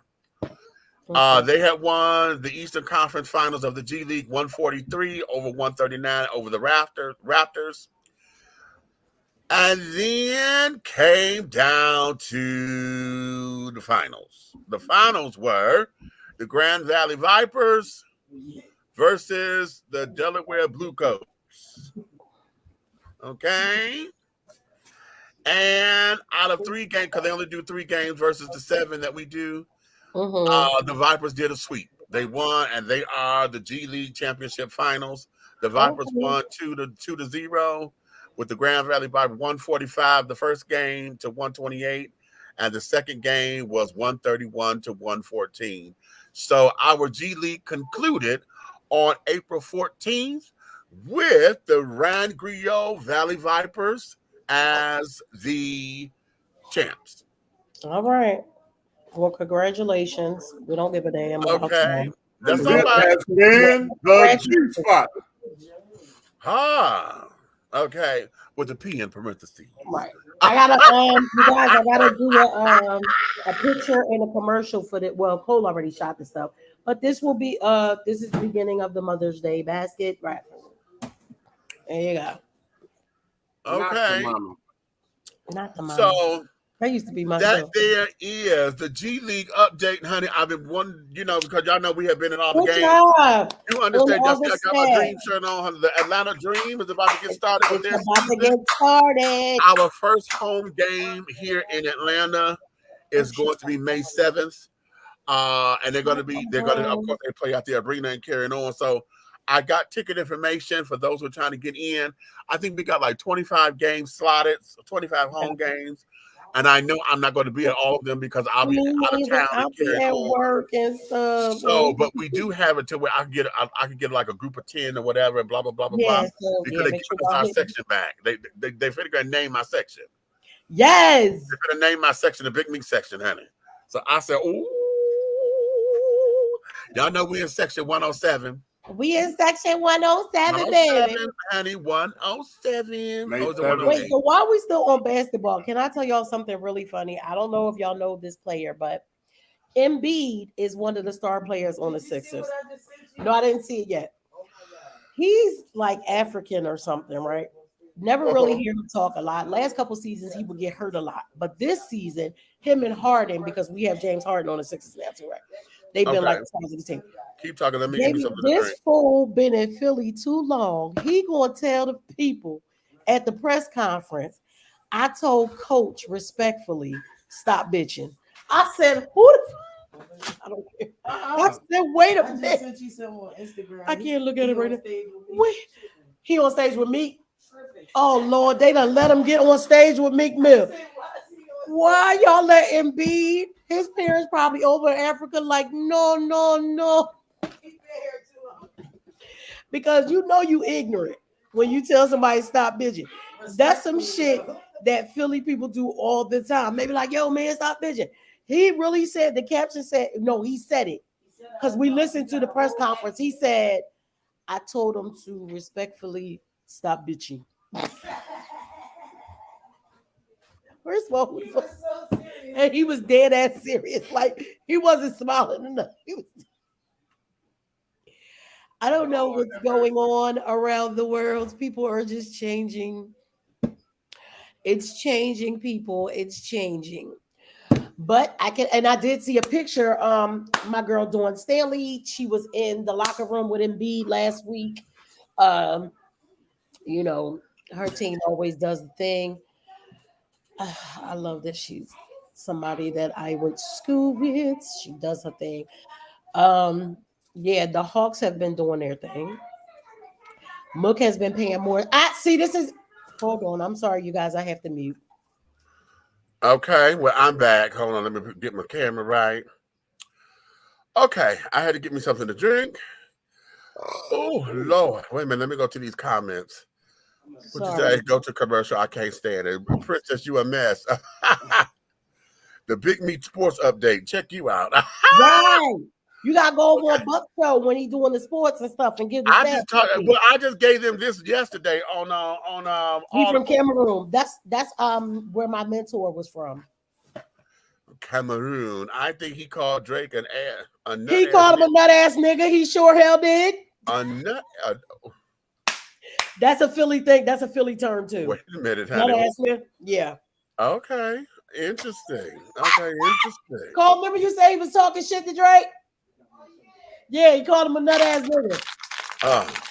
He been in Philly too long. Okay. So all right. He probably told him that.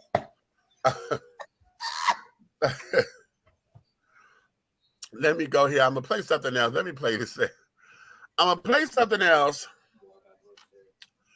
Because, child, I thought this was a cackle and a half. What you got? Baby, I believe these children were reenacting the Easter story.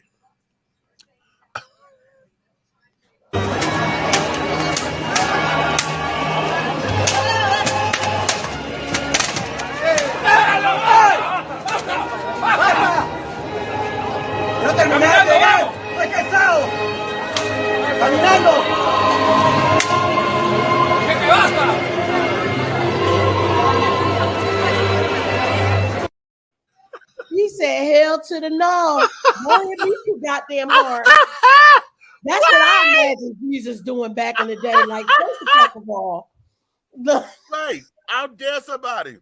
he said, turned "What would around and Jesus started do?" whooping their ass. Bring your ass back. Bring your ass back. Don't you go off the screen, bastard. Ah! He My turned around. God, He was not with the today. shits. Like, hit me one more time. Hit me one more.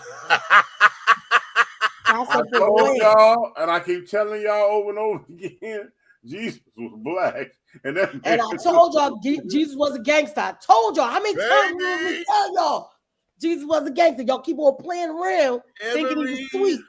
That's probably how I really went. Look, Red, that's right. Baby, I really went. That child turned around. I said, now put that, because the caption was, it came from Twitter, and the caption read, I don't remember them telling this part of the story of the crucifixion, right? I said, okay. So when I saw it, I said, ooh, that WWJD's that, honey. What would Jesus do, honey? Turn around and whoop your ass. Whoop your ass. Y'all knew he had it in him. I told y'all when he was 13, he was flipping over tables at the temple. Y'all keep on playing around thinking Jesus is sweet. With my nerve. Now, we're going to go from that. We'll go from the funny to Lord. this. We got to get heavy again. Let's go here. Let's go here because this here, okay, we'll talk about it in a second. Tyrone, and I did 5 years in prison. I'm James, and I did 8 months in prison. People always ask us, what is the worst part about prison? When they should be asking, what was the best part about prison? Water and electric paid for by the state. Movie nights every weekend. Free haircuts. Free rent. Intimacy anytime. And so much more. So the next time you're feeling violent, want to lash out on someone, do it. Because then you have a chance at spending time in prison.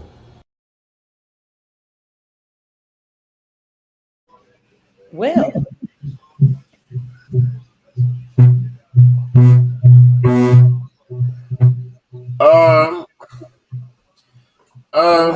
Yeah, you go first. You got it. I don't know whether to ask where the hot butter go for the popcorn or when they get free cuts, do they wax? I mean, what is? I thought they had to pay for that stuff. Obviously, Red Man paid for his haircuts. I'm just saying, maybe some prisons it's okay if you lay your head in their lap. And they pay for it from the commissary. Yeah. I know.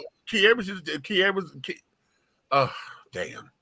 My baby was tickled. He was so tickled that his haircut cost him 3 packs of ramen noodles. Right, that's what I was going to say. Like Red Man would, yeah. And he called me, and he called me, and he was just so tickled. Right? I mean, he was laughing. He said, "You're not gonna believe this," and I knew my baby was just so innocent, and that scared me. Yeah, you know, that scared me because I know what you're thinking, honey. But this is a whole new way of living. You know what I'm saying? And I didn't want him to get hurt and this, that, and the other because he was always asking for commissary and carrying on. I'm like, okay, thank God you just in the county. Because, you know, folks will sit down there and think, oh, well, hell, you could just get some motherfucking and, you know, right. And try to take advantage of them. And carrying on. But God just knew what God was doing because I'm just so thankful that my baby, he had made a family unit in there and they took care of my baby. But he just was so tickled, honey. Because I remember we was teasing Redman one time. He had got a haircut and like the hairline was a little messed up. I was like, don't pay him no damn more. He don't get no more suits. You better go to the other bar. That old man fucked you up. So you got Raymond Noodles, 3 of them for a haircut in jail. Molly in the county, how much it costs to get your haircut? So if you got a Molly said it's a summer sausage and a honey bun in the county. Summer sausage and a honey bun. That sounds like intimacy. Right. Shut the hell up. That ain't right. Kind of do. Summer sausage. Stick my summer sausage in your honey bun. Yeah. Look, he said that definitely don't sound right. Look, it sounds a little different now, Molly, that you home. Wait a minute. Wait, she said what got ball head now, Molly? Molly got old ball head now. Yeah, fuck that. Here, child, listen. Leave that honey bun on your pillow. He better not do that on my motherfucking baby pillow. I tell you that damn much. So, I'm trying to keep him out of there. He beat up killed him. That. Hey, you know what? I'm gonna tell you something hilarious. They so petty in jail when it comes to commissary, right? I watched an officer write up a police report, and the top of the police report said the case of the missing peanut butter. I'm not. I said, "Oh my God!" Tell me I didn't just read that. Not peanut butter. What you say, Molly? Molly said he definitely stabbed somebody about his peanut butter. Bro, I know. Hey, Meech another one because Meech probably will have peanut butter. Listen, we not even gonna get into it. Y'all would have called me the Godfather and the Godmother. You understand me? Meech's gonna have a peanut butter over here to the right that you put in between the honey buns to make the cake sandwich. And then he gonna have the peanut butter over here to the left for special visitors. What's funny that you just said that. I just seen somebody on TikTok take a honey bun and put peanut butter on one side, jelly on the other side, and then they put it in the air fryer. Oh. Really? Yeah. Well, you did that before? Wow. Okay. Shut up. This fool. Peanut butter player. Peanut butter player. Yeah, I seen the guy on TikTok. Long as it's smooth, honey. You know, when I was a kid, I used to like the crunchy, honey, but now I love it smooth now, honey. Woo! You say you like crunchy? Did you say it's a guy that's? No, I used to when I was younger, but now we gotta have. What kind of peanut butter you eat? Right now, it is. You know, I can. Okay, so he said, because you know which one I like. I'm gonna tell you which one I like. What? You ever go to the farmer's market and they got like the thing where they make it? Yeah. That stuff to me that beats everything. Fresh. Because it's fresh. Yeah. It's making it because we really could just make our own peanut butter. Yeah. Oh, honey. Oh, child. Listen, I've been wanting to sit up here and get real exotic and take get now how we got the bag of mixed nuts with the Brazilians and just take shit out. Hey, okay. You have all kinds of nuts in your mouth, huh? You better understand what I'm talking about. That boy say he have all kinds of nuts in his mouth. Understand, honey. Give me a cute little Brazilian and a hazelnut. Here we go. Macadamia. Ow! God damn it! What you say? Y'all know our show always takes a left turn somewhere. Oh no! But you know what? I'm not. You know what, Meech?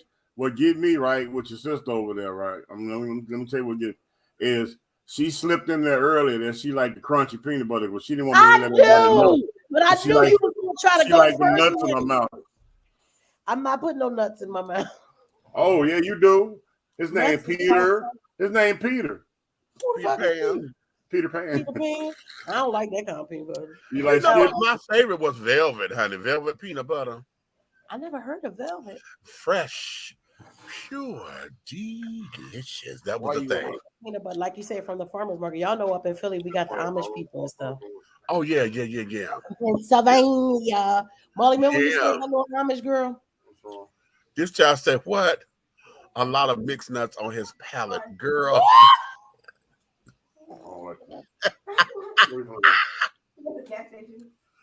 If you You can't never just have a. If we don't have no guests on this show, we can't never just have a regular. that is priceless. Okay. But you have to, and now until I get my dip to work, child, y'all know I can't do nothing crunch fish. Okay. Till we get this grill fixed, honey. I used to laugh. My grandma used to do that. Remember what's happening? You know what I want? Speak for yourself. You know what I'm talking about. Remember when we was little and on what's happening? Mama used to say, "Did your tongue go get stuck to the roof of your mouth?" Right. My grandmother used to say that because I wanted to just eat the peanut butter out the jar. Hey, I thought, Eric, you don't know that I know some that do. Oh. Okay. Okay.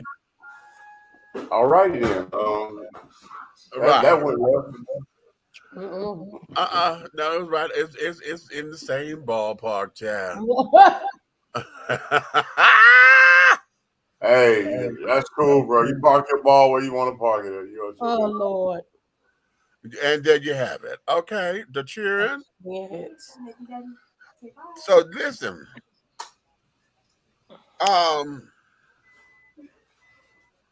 What else we got? Okay. Oh Lord. Okay.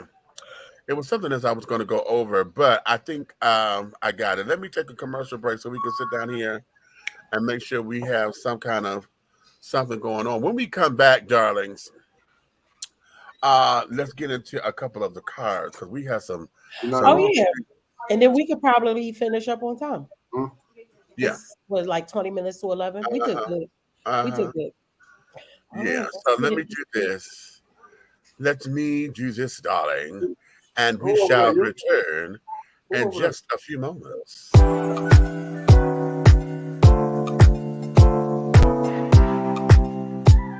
All right, what's up, everybody? So I'm gonna walk you through everything that's in this amazing duffel from Tote and Carry. It's super, super light and super easy to travel with. It has this strap right here, which is nice and comfortable for your shoulder. It has this zipper pocket right in the front, which is perfect for your mask, your wet wipes, and your Purell, so I'm COVID safe. Then there's this big zippered pocket, and you're not even gonna believe what I have in here. So there's 2 pockets right here, and it's perfect for your sunglasses and your phone, so you don't have to like scramble through your bag to look for all those things.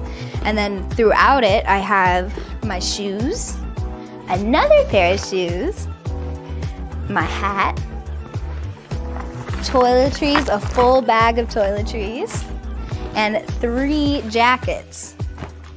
Didn't think I had that much in there, did ya? And then I have my AirPods right here, a book in the big zippered pocket, and just like that, that was everything in this bag, and it carries so much. So Tote and Carry, this is an awesome duffel, and yeah, you guys should all pick one up.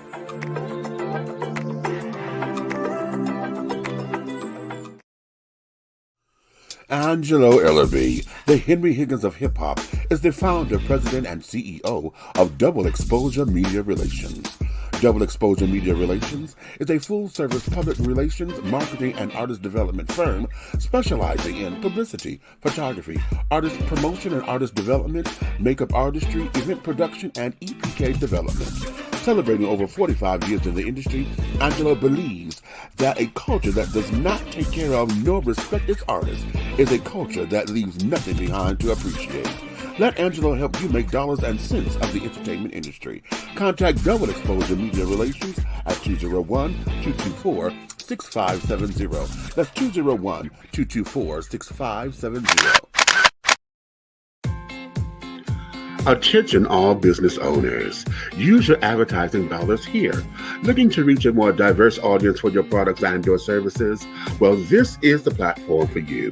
Dishing Tea Entertainment welcomes all businesses who wish to expand their brands and looking for clientele that's more than grown and sexy, but also the seasoned and sophisticated.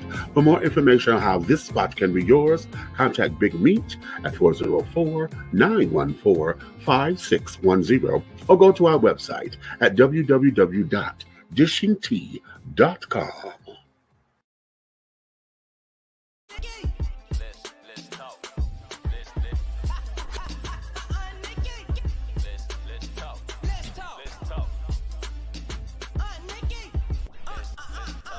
one. Hi everybody, I'm Lily, and today I want to share my book with the whole entire world.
I would read you the book, but one day you might not buy it. Thanks for going on this adventure to the aquarium with me. Bye! At the bottom of the screen to see where you can buy the book. And make sure you don't forget to like and subscribe and give this video a thumbs up. And make sure you subscribe to my YouTube channel.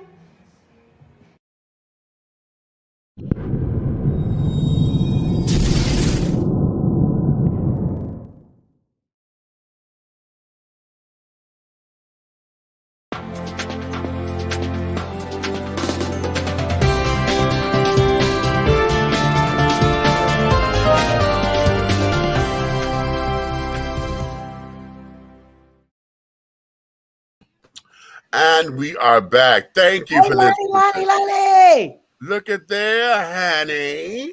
Hey, Mama. Hey. Say She hi. got a birthday coming up, honey. Yes, you do. Okay. Oh, Lonnie birthday coming up. Remember, you supposed to do her birthday. Her birthday Yes, in darling. So listen, what you said that was a big Smurfing purse. Well, there was a tote and carry. That was That a was tote a and carry duffel bag, That was a baby. duffel, honey. And carrying on that for traveling, and then he has one that's larger than that. And Yes. now he has pull luggage sets and carrying on. You need to go check him out, toteandcarry.com, honey. Wait, did he send our stuff yet? Not Did he? yet. I'll let you know when he gets here, honey. Okay. Baby, he got some nice stuff. I definitely will be ordering things from him. Even if I Okay. gotta do it piece by piece, I'm gonna get it.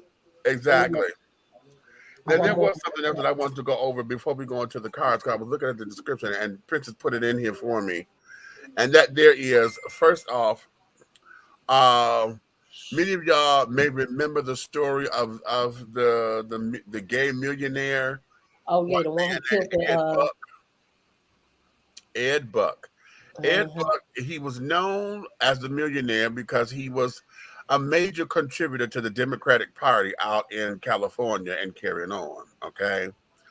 However, what has happened was back in 2017, he killed 2 black men. Okay. Separately, at separate intervals. And what had happened was, as a hustler, they were homeless guys hustling and carrying on. He took them back to their place, injected them with some kind of drug or whatever, and ended up killing them. Okay. Twice he did that. Well, this motherfucker got charged. He got sentenced. He got convicted, right? Yes. I'm going to read the story. This is coming from LGBTQ Nation. This is dated for April 14th. Okay, 2022. Gay millionaire Ed Buck has been sentenced to 30 years in federal prison. Buck, 67, escaped justice for years despite his well-documented fetish for injecting methamphetamine into vulnerable men for sexual gratification. Jamel Moore and Timothy Dean both died at Buck's house. He was charged with the deaths of both men, running a drug den, and enticing others to travel for prostitution, and he was found guilty on all charges this past July.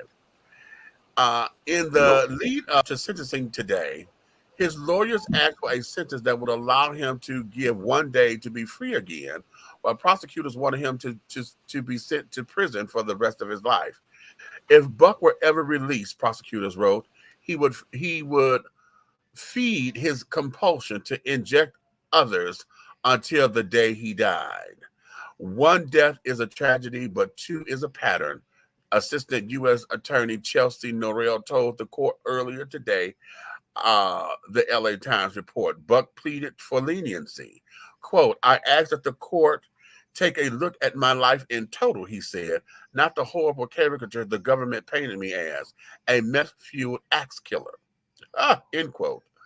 The court has yet to determine how much Buck must pay in restitution as his lawyers put together information about his finances.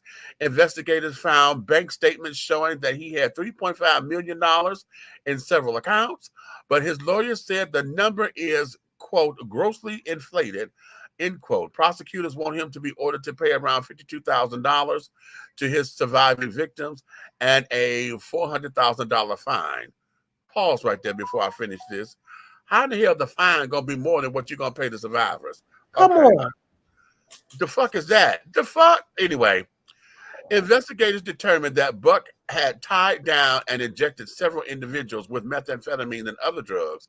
Hundreds of videos of Buck sexually abusing various men, some of whom were unconscious, hurling racial slurs at them, and injecting them with drugs were found in his home. Buck sought out men who were struggling with homelessness and addiction, paying them for sex and to inject them with meth. The man who once ran for West Hollywood City Council in 2007 and championed for Arizona Governor Evan Meckham's impeachment in the 1980s became known as Dr. Kevorkian, quote unquote, in the last decade amongst the local LGBTQ homeless community. In 2017, Moore, a young black gay man, was found dead in Buck's West Hollywood apartment.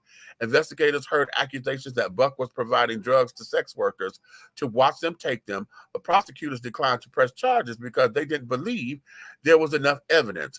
Moore left behind a diary that documented Buck's actions. It wasn't that they didn't believe it. They didn't give a fuck because they was black gay men and they were homeless. Exactly. So they can stop that bullshit. Exactly. Somebody else. Exactly. In 2019, Dean died in Buck's apartment from a drug overdose, and again, the same prosecutor declined to press charges. Activist Jasmine Kanick and others argued that the decision was politically motivated since Buck was a large contributor to the Democratic politicians. Later that year, another man overdosed in Buck's apartment and said that Buck tried to keep him from getting medical attention. He escaped and Buck was later arrested in that case. The case that eventually brought justice for the victims was prosecuted by the federal government. The conviction happened 4 years to the date. Moore was found dead in Buck's apartment. I hope that black gay men everywhere know that it doesn't matter if they're sex workers, escorts, gay, HIV positive, poor, unhoused, or even addicted to meth. Their life matters, Kanick tweeted after the conviction was announced. Your life matters. We're on each other's teams. All right. Now, the reason why I wanted to make sure that we covered this up in here is because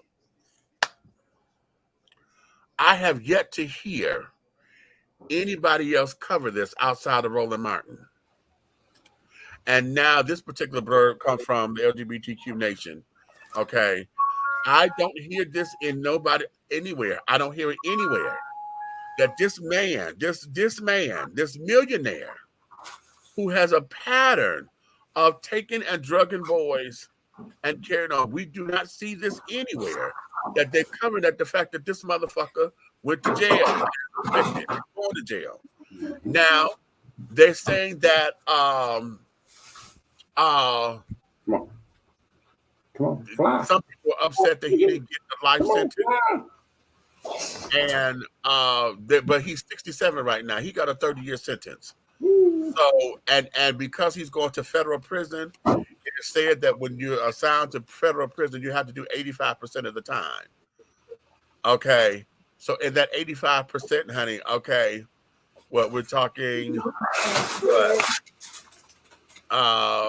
perhaps we're going to, if it's 30 years, we probably got to do what, maybe 22, 25.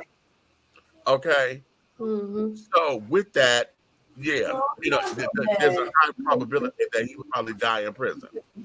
And first of all, the prosecutor, he needs to be investigated, because why do you feel like it was okay when he was doing this before? Listen, What gave you? Was it the money? Or because they was black and homeless and gay and whatever else you want to? Who gives you the right to say no? We're not going to press charges against somebody that you know outright doing shit. Now, But yet still y'all want to lock up our black man at. Here's the kick. The thing Still of in it the is bag of that potato chips. They go that to jail. particular prosecutor, I believe that they were the former DA. They're not saying that they are the former DA because they're no longer there. That person got axed. And that person was the black person, from what I'm understanding. According to Roland Martin, that person was the black person. Oh, that make it even worse. Okay. I don't know. This world is getting so that deal was just absolutely everything. I'm upset that we're not that this is not taken notice within the alphabet children community. Right. This is something that we should have been on. Okay. This is something that now we on every motherfucking thing else. I was going to say, have you passed that on to like Maddie and stuff and Flame and see? Because maybe they don't know. No, I think Flame talked about it just recently. I know she may have talked about it on her coffee time, but I want to get her on Laugh and Learn. But this is why this is important. Our community, this is something that's directly related to us. Black men, black gay men, black homeless gay men was killed by a white gay man simply because this was his motherfucking sexual kicks. Right. Because it wasn't like nobody was fighting. It wasn't a self-defense. Right. He just did it because he could. Right. And that's why we need to be on top of this. This story here, with his contributions to the Democratic Party are carrying on, this here's a slap in the face to everybody that's Democrat or whatever, because we have this particular stain. If the Republicans wanted to use this, how you get your money carrying on, hello. And if they might still. To say that you're thinking that this child was indispensable because he was homeless, because he was a drug addict, means that you did not sit down and value this man's life.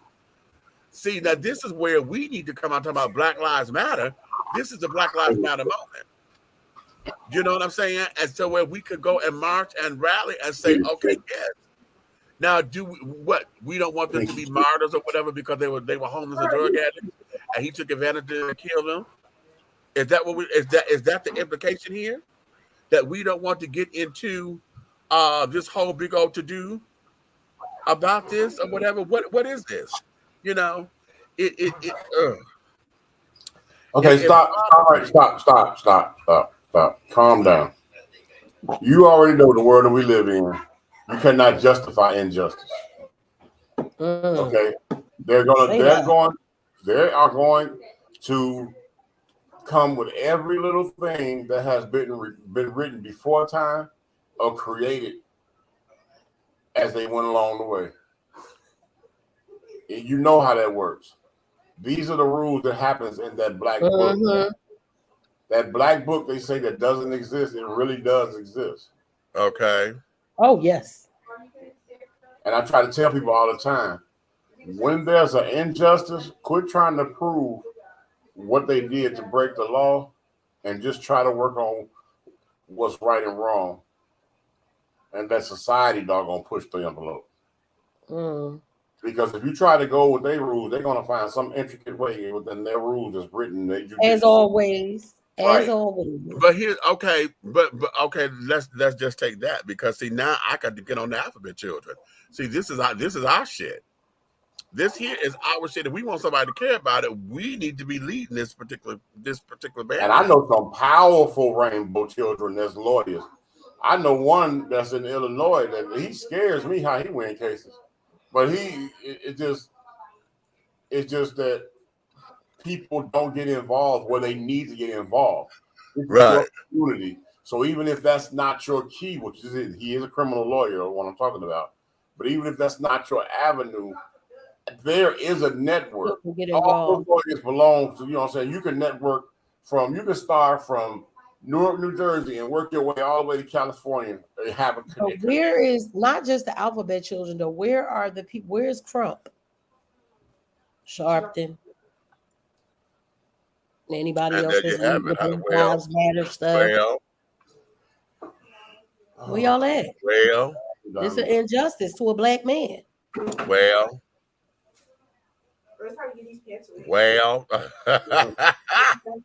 And while we on the news and motherfuckers doing shit they ain't got no damn business doing, did you guys see on the news the other day how the black correctional officer from Alaska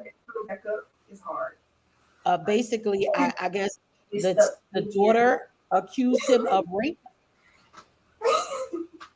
I believe he killed her. I need to talk to you. Okay. They fled to New York, but they caught him the other day. Oh yeah. I heard that. These fools is doing something. And what about the security guard that they killed in Atlanta the other day? Right. Y'all seen that? Yeah. And then they just went through his pocket like that. And they just walk up behind him and shoot him in the back of his head. Yeah. And that's crazy. Absolutely unheard of. Yeah, we're not unheard of. It's just that the idea. Right. It's just like it's so fucked up. Like the man said, I guess this was one of his family members, his brother or something. He said, y'all ain't even checked to see if he still could have been saved or nothing. That man shot him, and then y'all just walked right up and went in his pockets too. Right. And then now, and they caught the one who actually did it. But they still looking through the other ones. But they looking for the other ones who went through his pockets.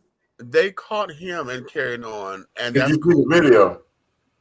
Yeah, I saw it. Yeah. That shit broke my heart. Yeah. And see, here's the part that I'm having issues with too. And here I need to hear from all of the gun children. This fool of a governor just signed into law, that you don't have to. You do not have to have a license. To carry concealed weapons. Well, welcome to Texas. Yeah, that's what the fuck is happening. That's what's happening. Welcome to Texas. I'm like, what and why? Because look who. Okay, let's not act like we don't know who Kemp the Pimp is. Ignorant ass is. We're not going to.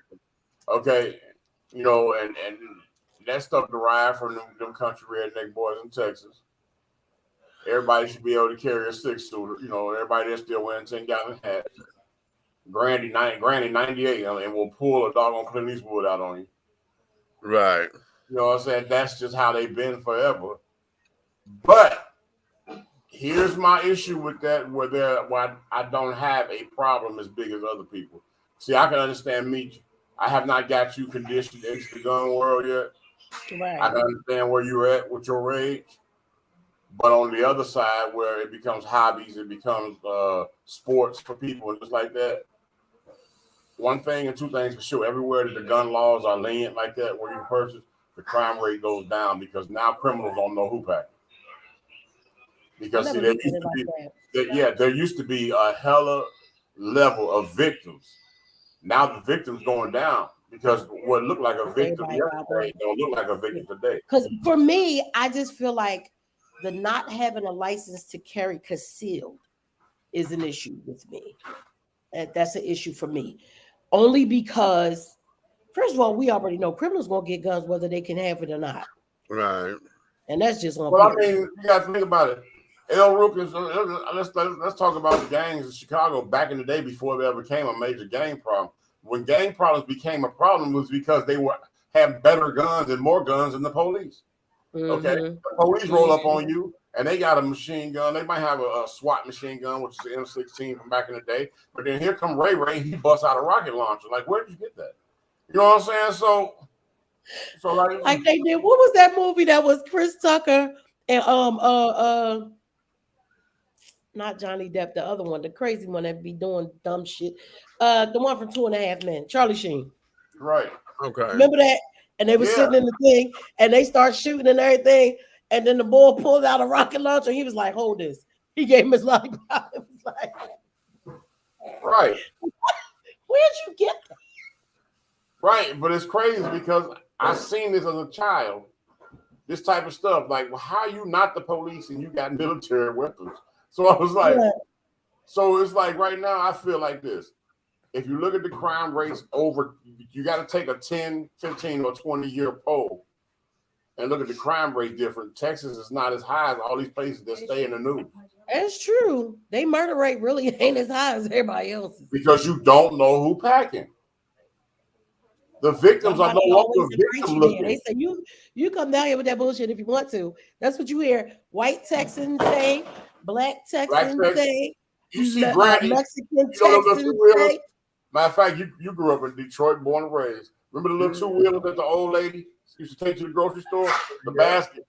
With the basket on the front? That used to be a victim target. That's a targeted victim back in the day when we grew up. Run up on one in Texas. Okay.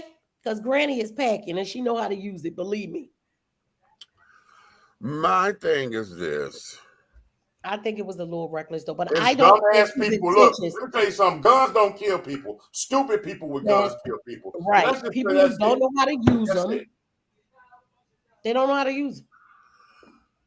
I think Kemp did it for other purposes, though. I don't think Kemp did it because he felt like everybody should have. He felt like he did that bullshit so that more black people gonna get killed because they gonna have guns, and the white people gonna be able to say, "Oh, well, I was in fear for my life. He had a gun. Everybody got a fucking gun now." So now they can use that excuse. This is because that's where they supposed to go back to school. Without a license to carry concealed. See, now police got more power to shoot. That's what I'm saying. That's what I'm saying. Because everybody in their minds, everybody got a gun now. Police got more power to shoot, but guess what? Police also got more vulnerability to get shot. Yes, however, shoot at me and miss, about killing these cops. My whole thing. I'm sick of all this. I'm just so tired because I hear the responsible people say, you know, why should I be punished? And you know, those are the ones who really advocated, like, listen, it ain't as bad as you think. I hear it all the time. But damn it, I don't have time to sit down here and to figure out who the good guys and who the bad guys when we got stupid shit going on because this fool just shot the fuck out this damn out the security officer. Yes, it just come point blank. Okay. And the way he did it, like I'm still trying to figure it out because they saying he was such a good man and all kinds of stuff. The boy just walked right up to my shop. Like that was a hit. That was a hit. That was a hit. Who the fuck just walks up behind somebody and shoots him back in the head? I'm saying that looked way more personal, way more contracted than what Meech is talking about. That's why I say I don't put the two together. Well, I put it all together because what ends up happening is that we end up losing who is the responsible one. If everybody starts to go around and lately we're becoming the fucking okay corral here because we have a bunch of recklessness. And at this particular time, those who are not reckless, I can't tell the difference anymore because they're being right now. The recklessness is what is on the forefront. I don't hear folks saying, you know, let's go to the range. You know, we don't have that particular part of the argument in the forefront to balance it out and say, listen, we're talking about responsible gun ownership. We don't hear that in the forefront. What we hear is... I think it's because it's there. People just don't talk about it because they're the responsible ones. Like, who wants to talk about the responsible people? They want to talk about all the years. Not only that, Nietzsche, and you can look this up. Like she said, people are not speaking on that, but gun ranges Opening a gun range right now is $1 million a year business. People are going to the gun range 24/7. Because more people, especially more people and more black people, more legal black people are going to the ranges. They are learning. They are seeing the sport in it. There's classes. There's classes. There's teams. Gun safety, yes, definitely teams. It's like having been on a bowling team. Right. It's like you can go there. You got archery teams. You got Cole said she want to learn that. Cole wants to learn archery. Yeah, I learned how to shoot bow from this guy. It was a swap. I taught him how to cook deer, and yeah. So yeah, but at the same time, people got to understand it's the unspoken thing. It's like you don't know how many people play golf until you walk on that golf course. Because golf ain't like his doggone the NFL commercial with all the beer commercials and the Pepsi stage shows and all that. And you know what I'm saying? So you really don't know until you walk out there.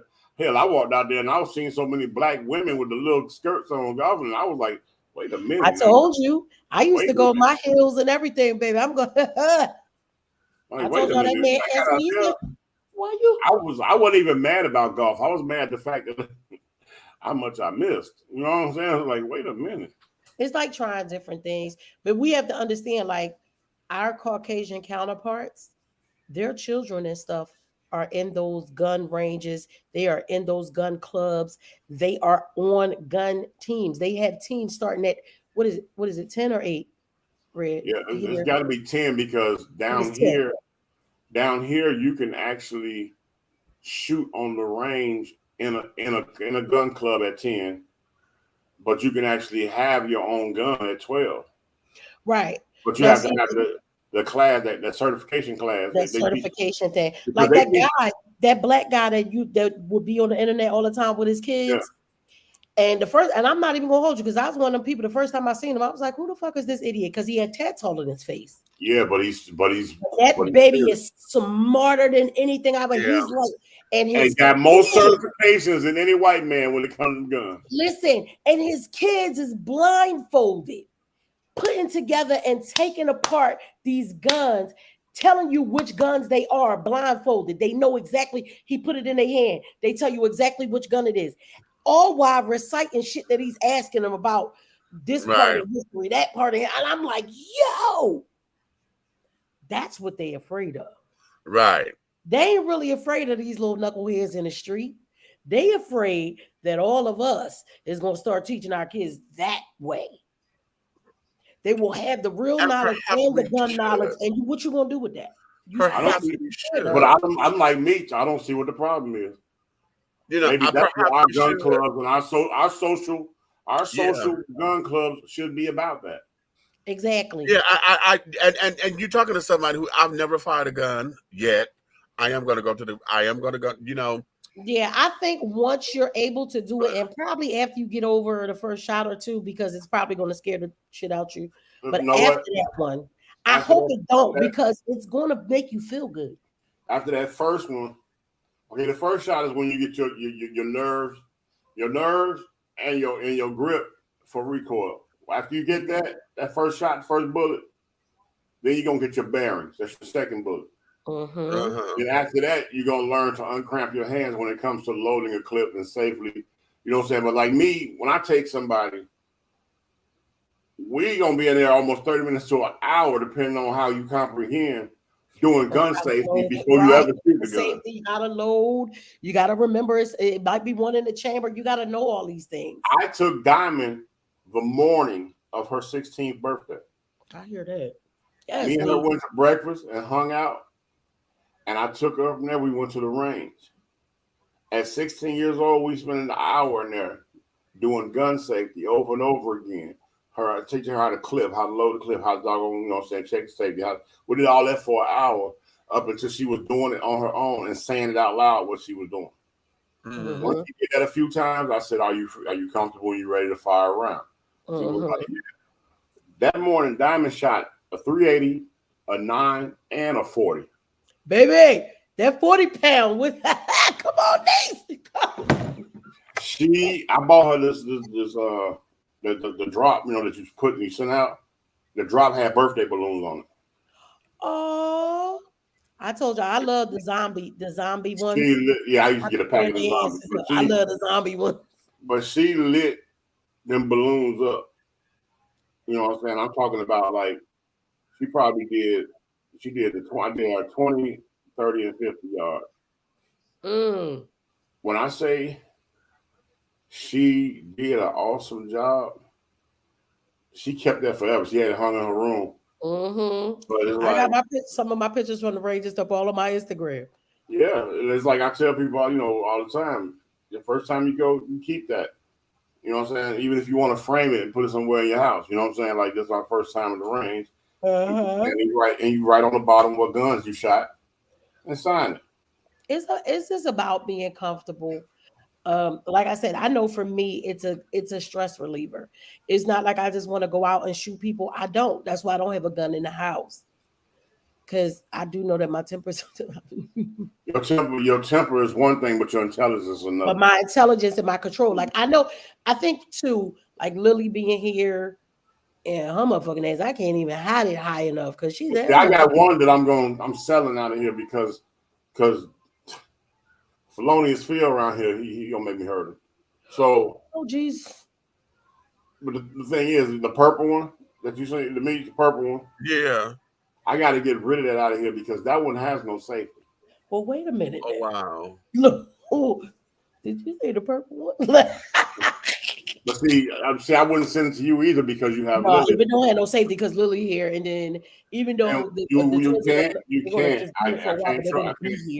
I can't trust the best child. The greatest child is gonna pick it up. Right. So and the thing with this idiot here, we already got video of him. You know, you run the store and you leave in the car.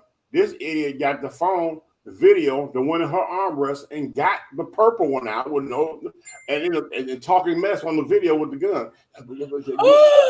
No, I could have killed him. And the thing is this: you talking stuff, doing this. I'm saying, yeah, I got the gun. Doing all this right here, not knowing it's loaded, stupid, and there's no safety on this gun. Oh my gosh! Wow. And you know you was wrong because the way we caught you is we found the video. Wow. And that right there told me that gun got to go. We can't have nice Rugers and stuff that's comfortable for grown people around this house until he's gone. Right. Because this dude, he's a straight idiot. You know what I'm saying? His DNA checks out to be straight asshole idiot because when I asked his donor, yo, how was your childhood? This nigga gonna look at me and say, oh man, I was a good kid. Blah, blah, blah, blah, blah. I said, okay, you know me. All right, appreciate it. I said, I'm just trying to see where this boy going with his behavior. First thing I did was hung up, went through social media and found that boy mama and called his mama through social media, his mother, and said, hey, how was your son when he was growing up? You know what I'm saying? I'm raising your grandchild, blah, blah, blah. That nigga been from juvie to the big house his whole life. He ain't too long got out. Seth told me a bold-faced lie. You was a problem, and that's why he is a problem, and that's why he's fascinated with the streets because you're fascinated with the streets. That's why he likes white women because you stay in jail because of white women. So that's what the problem is. Wow. Okay. Wait. You gonna blame all that on genetics? But it's crazy because it checks out.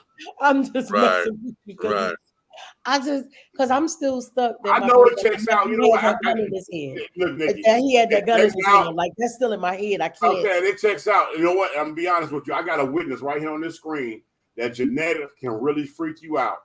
Meek has seen me interact with my daughter. Right. Okay. Yeah. And I look at her sometimes and it freaks me out. I'll be like, Lord. Listen, now them two together. No. It's dangerous. When Everything I I say asked that's was his mini me, what? I mean it. Velvet, that She'll is his doggone disrespect mini and run over me a woman and look at all me talking day. about some. You know how we do that? Right. No, And I give her know how that. I And used then to do it. and that. Right. Ignorant ass. Child. Well, listen. Oh, I mean, that's it. Like I said, Meech, I feel like we should get Naga back.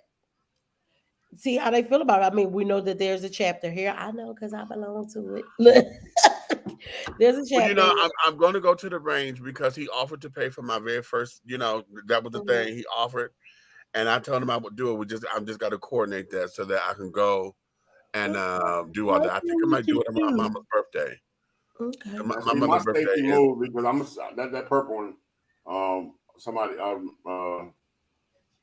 Miss Marie wanted, so I'm gonna sell it to her because there's no children in their house.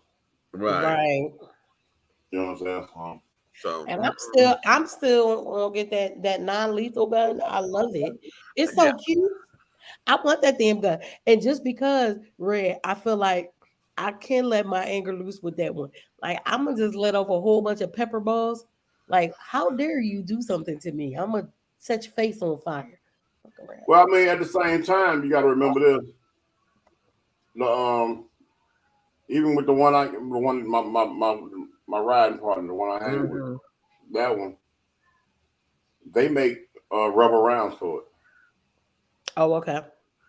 Yeah, because I like that non-lethal one has it shoots the pepper spray balls, the rubber bullets, and the and tear gas balls.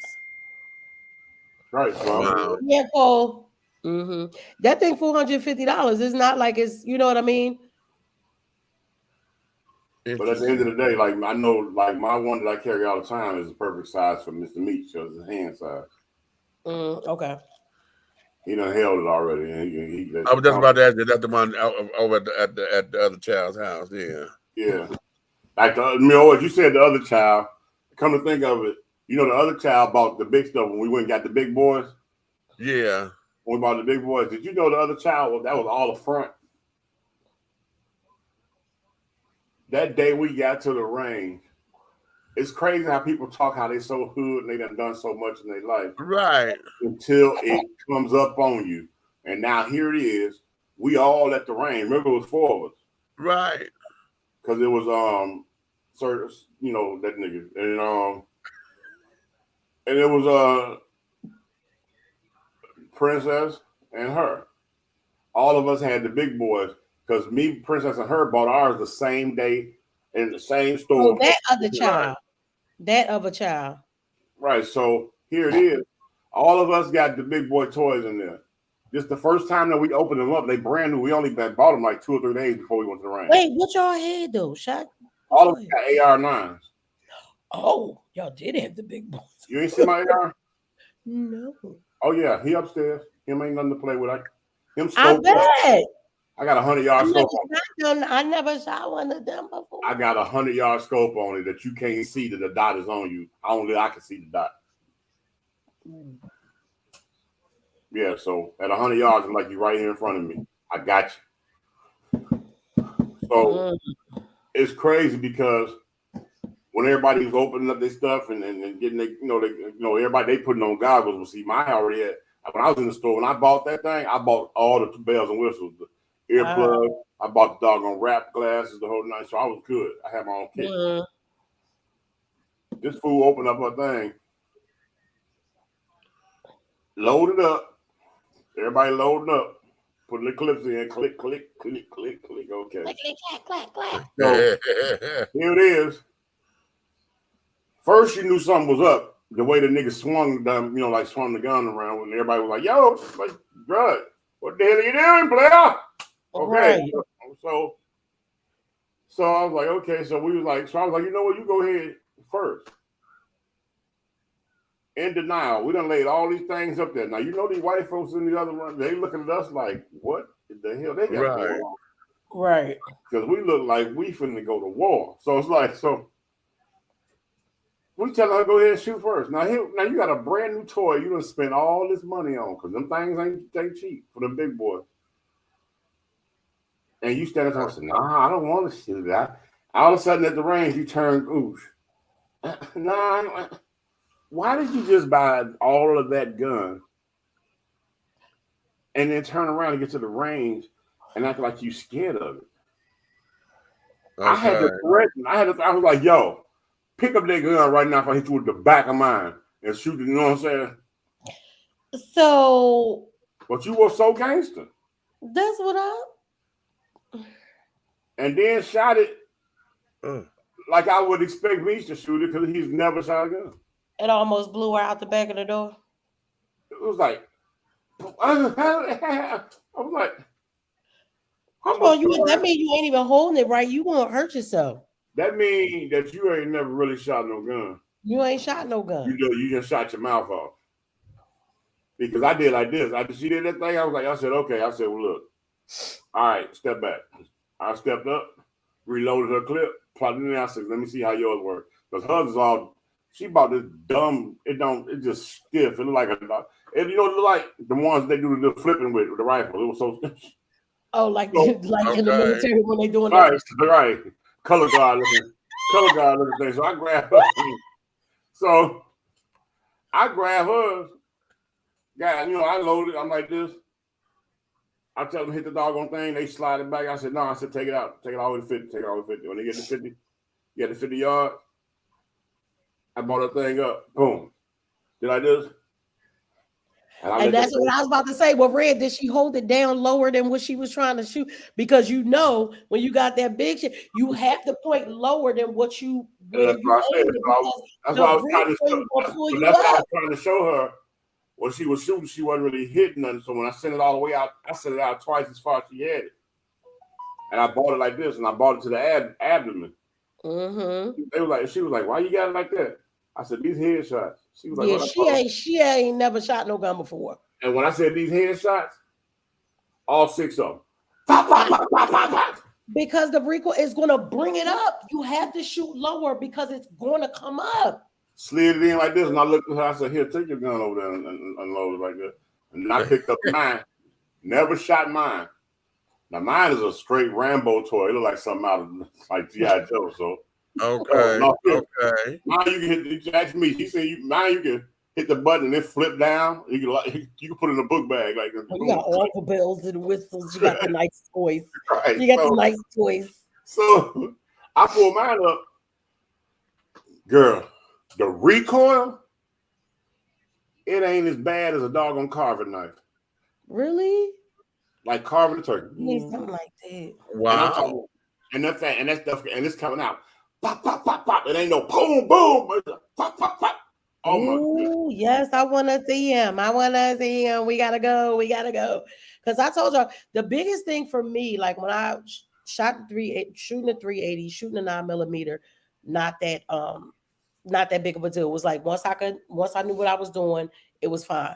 The hardest time I ever had was shooting the 12 grade, the shotgun, because there's so much recoil and you have to make sure that it is placed in that damn pocket. You have to know how to hold it. If you don't put that motherfucker in the pocket of your goddamn shoulder and right there. What I had an issue with is I used to own a Mossberg 12 gauge.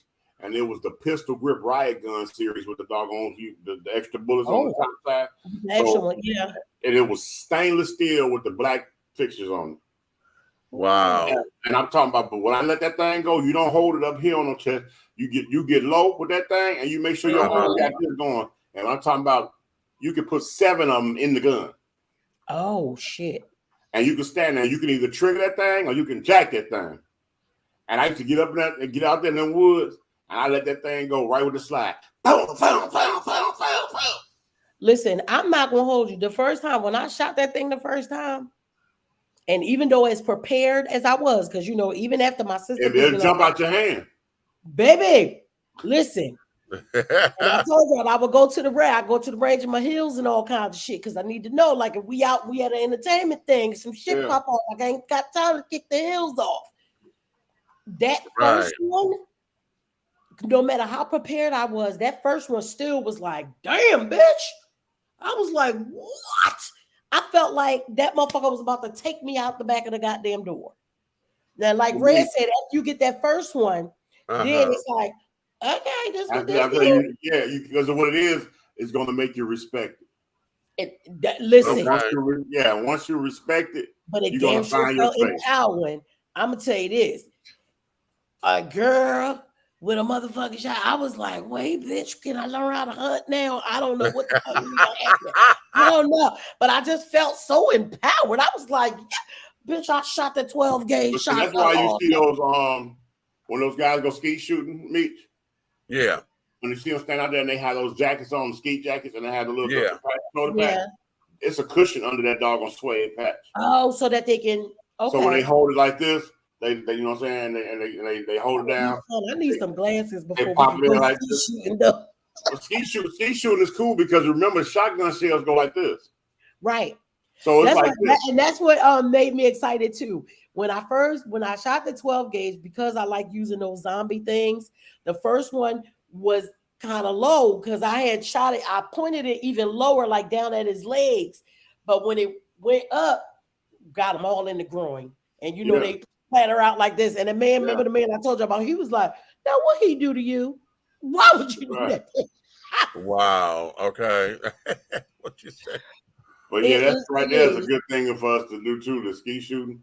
Yeah, I want to do that. We go out there because all you got to do meet, I'm telling you, the whole point of shooting is following and being in front of it. Okay. Oh yeah, because if you shoot before it get there, that's when you get it. That's when you're able to get it.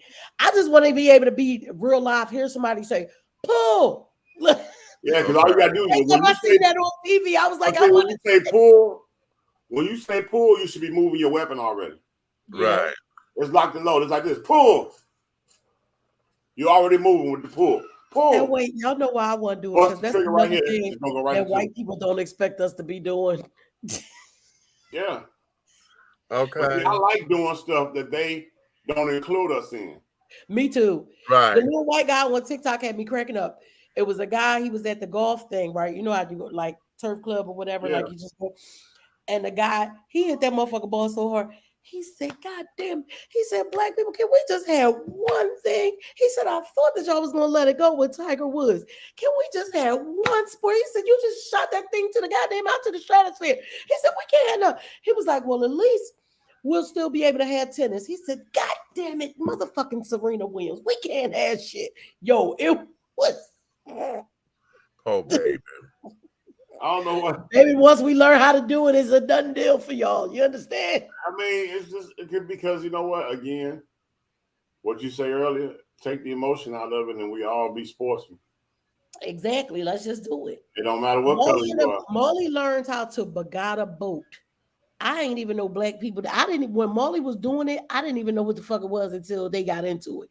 But that's why I said I loved our PAL program up in Philly. They had them golfing, bagada boat, and they did it they rode the boats, but to the beat of like a drum, like an African. And there's somebody on the back playing a drum. So they had the boat to that. And I'm like, come on, black kids. Right. Some North Philly kids. But I tell people all the time, coach your kids and find stuff that you don't see in the hood for them to learn. And that's what I loved about I loved my mother growing up. First 9 years, I was the only child.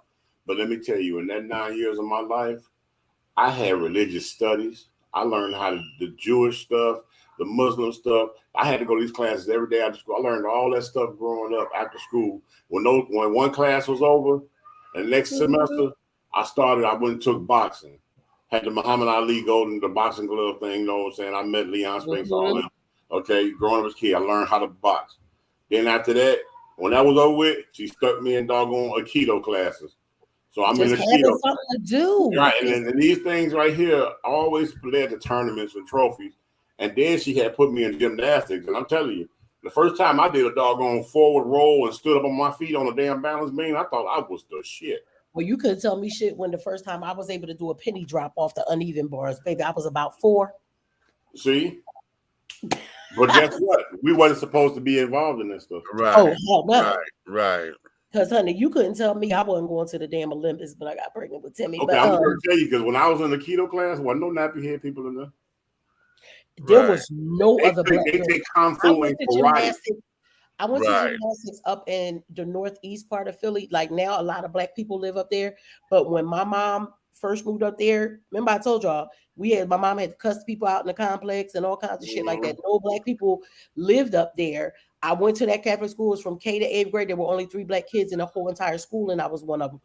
There was no other black girl in my gymnastics thing. None.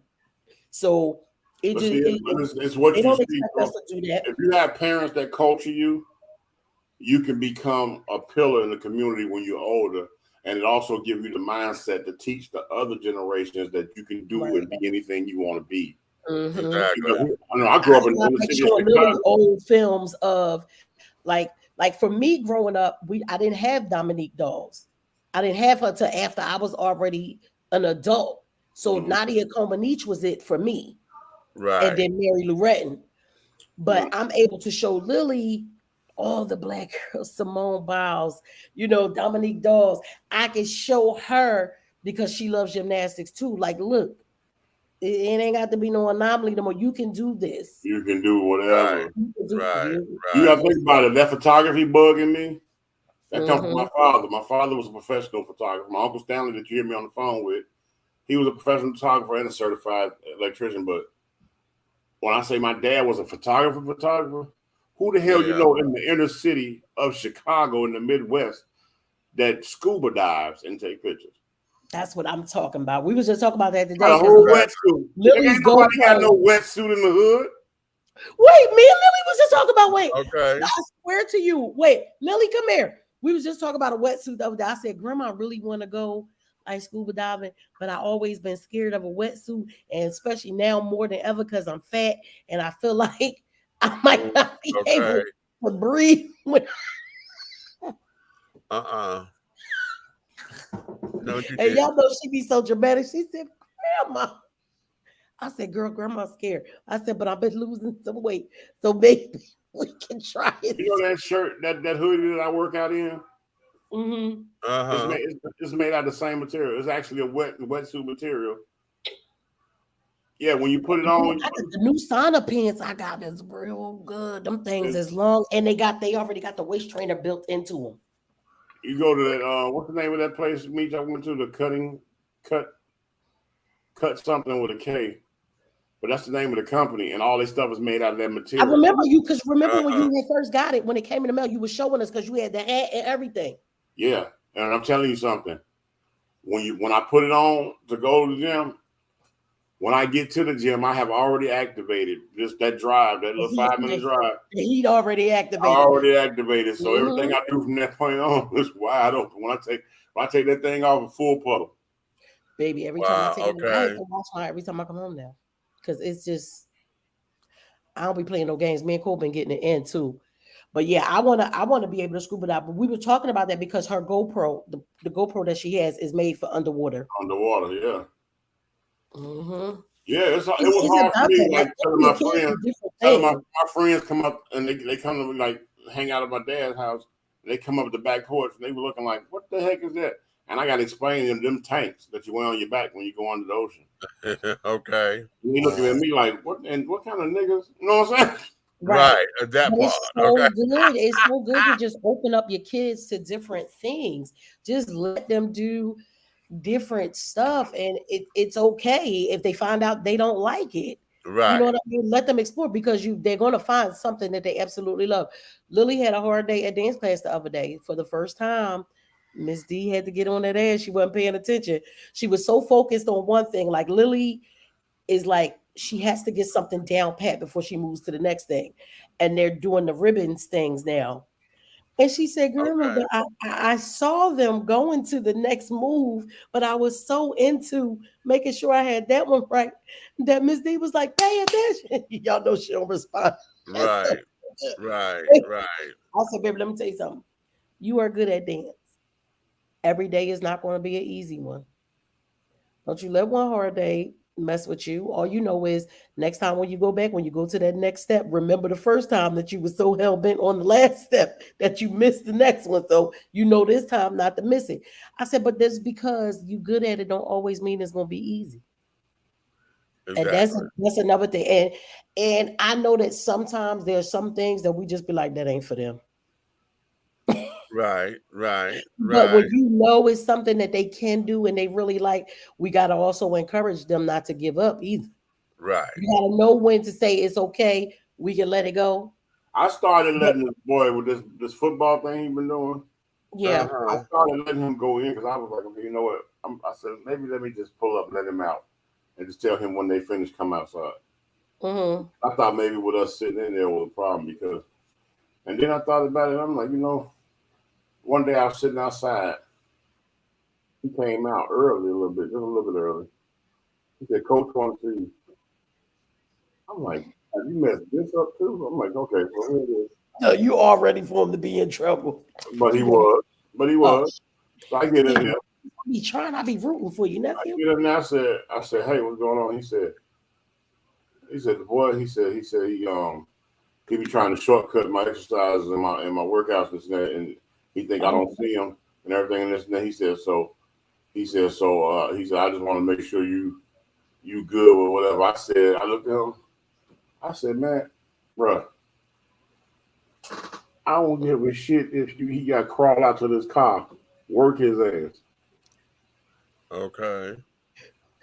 Listen, when Redman and Marley was boxing, they turned to Timmy Goddamn, right? Because he professional boxing. I'm standing outside on the porch. I see them running around. They running outside. Now, I don't think, y'all know we call our fire hydrants water plugs in Philly. I'm thinking he done ran them through the water plug or something because these motherfuckers done came back dripping wet, right? I said, what you doing to my kid? I said, they went through the water plug. He said, no, they ain't going through no damn water plug. They sweating. And I was like, what you doing to my baby? That motherfucker turned around and said, he said, get the fuck in the house and mind your business. Okay. Right. All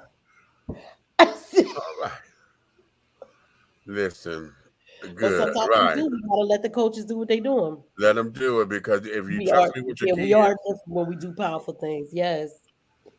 So on that note, that's a cute way to end this, Chad. Let me get it out. Yeah, and you know what? Before you take off, when we get done, as soon as we get done, I need to ask you a question there, Mr. Clean. All right. So that there is that. Listen, sweeties. This here is we're going to have a couple of things that's just ongoing.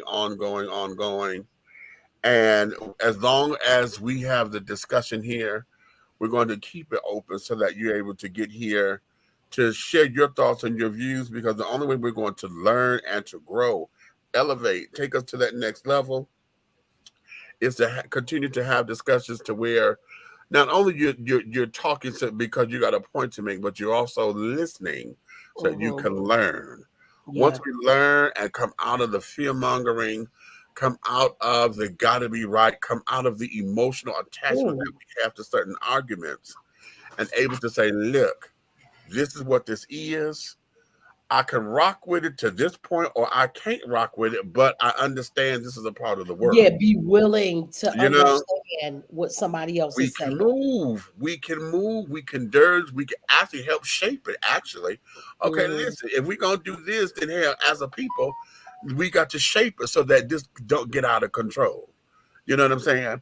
And that there has got to be paramount for all of us across all orientations, across all spectrums of the populace of being human on this planet.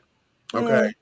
So having said all that, darling, you may finish all of your crumpets because the tea has been dished.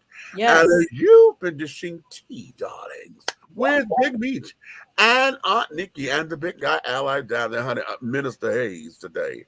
Okay. Part of the show, at least. Look, okay. Part of it. Listen. For the last half, let's just say for the last half, he been Minister Hayes. But that first part, that was Big Rick.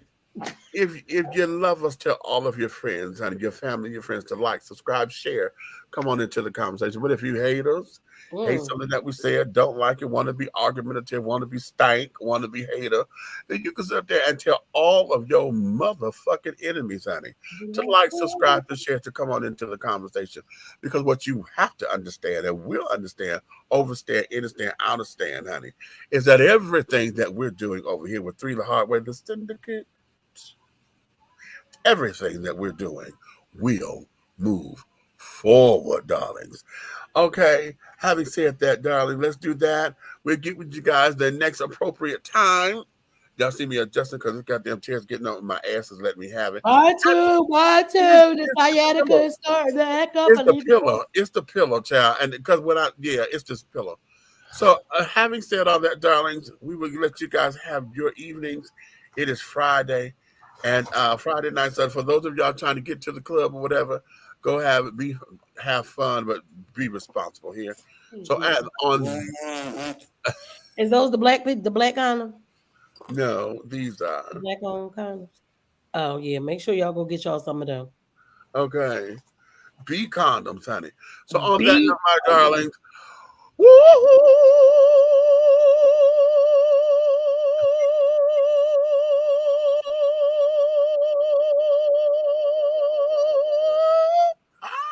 And darlings, scene. Bye, y'all.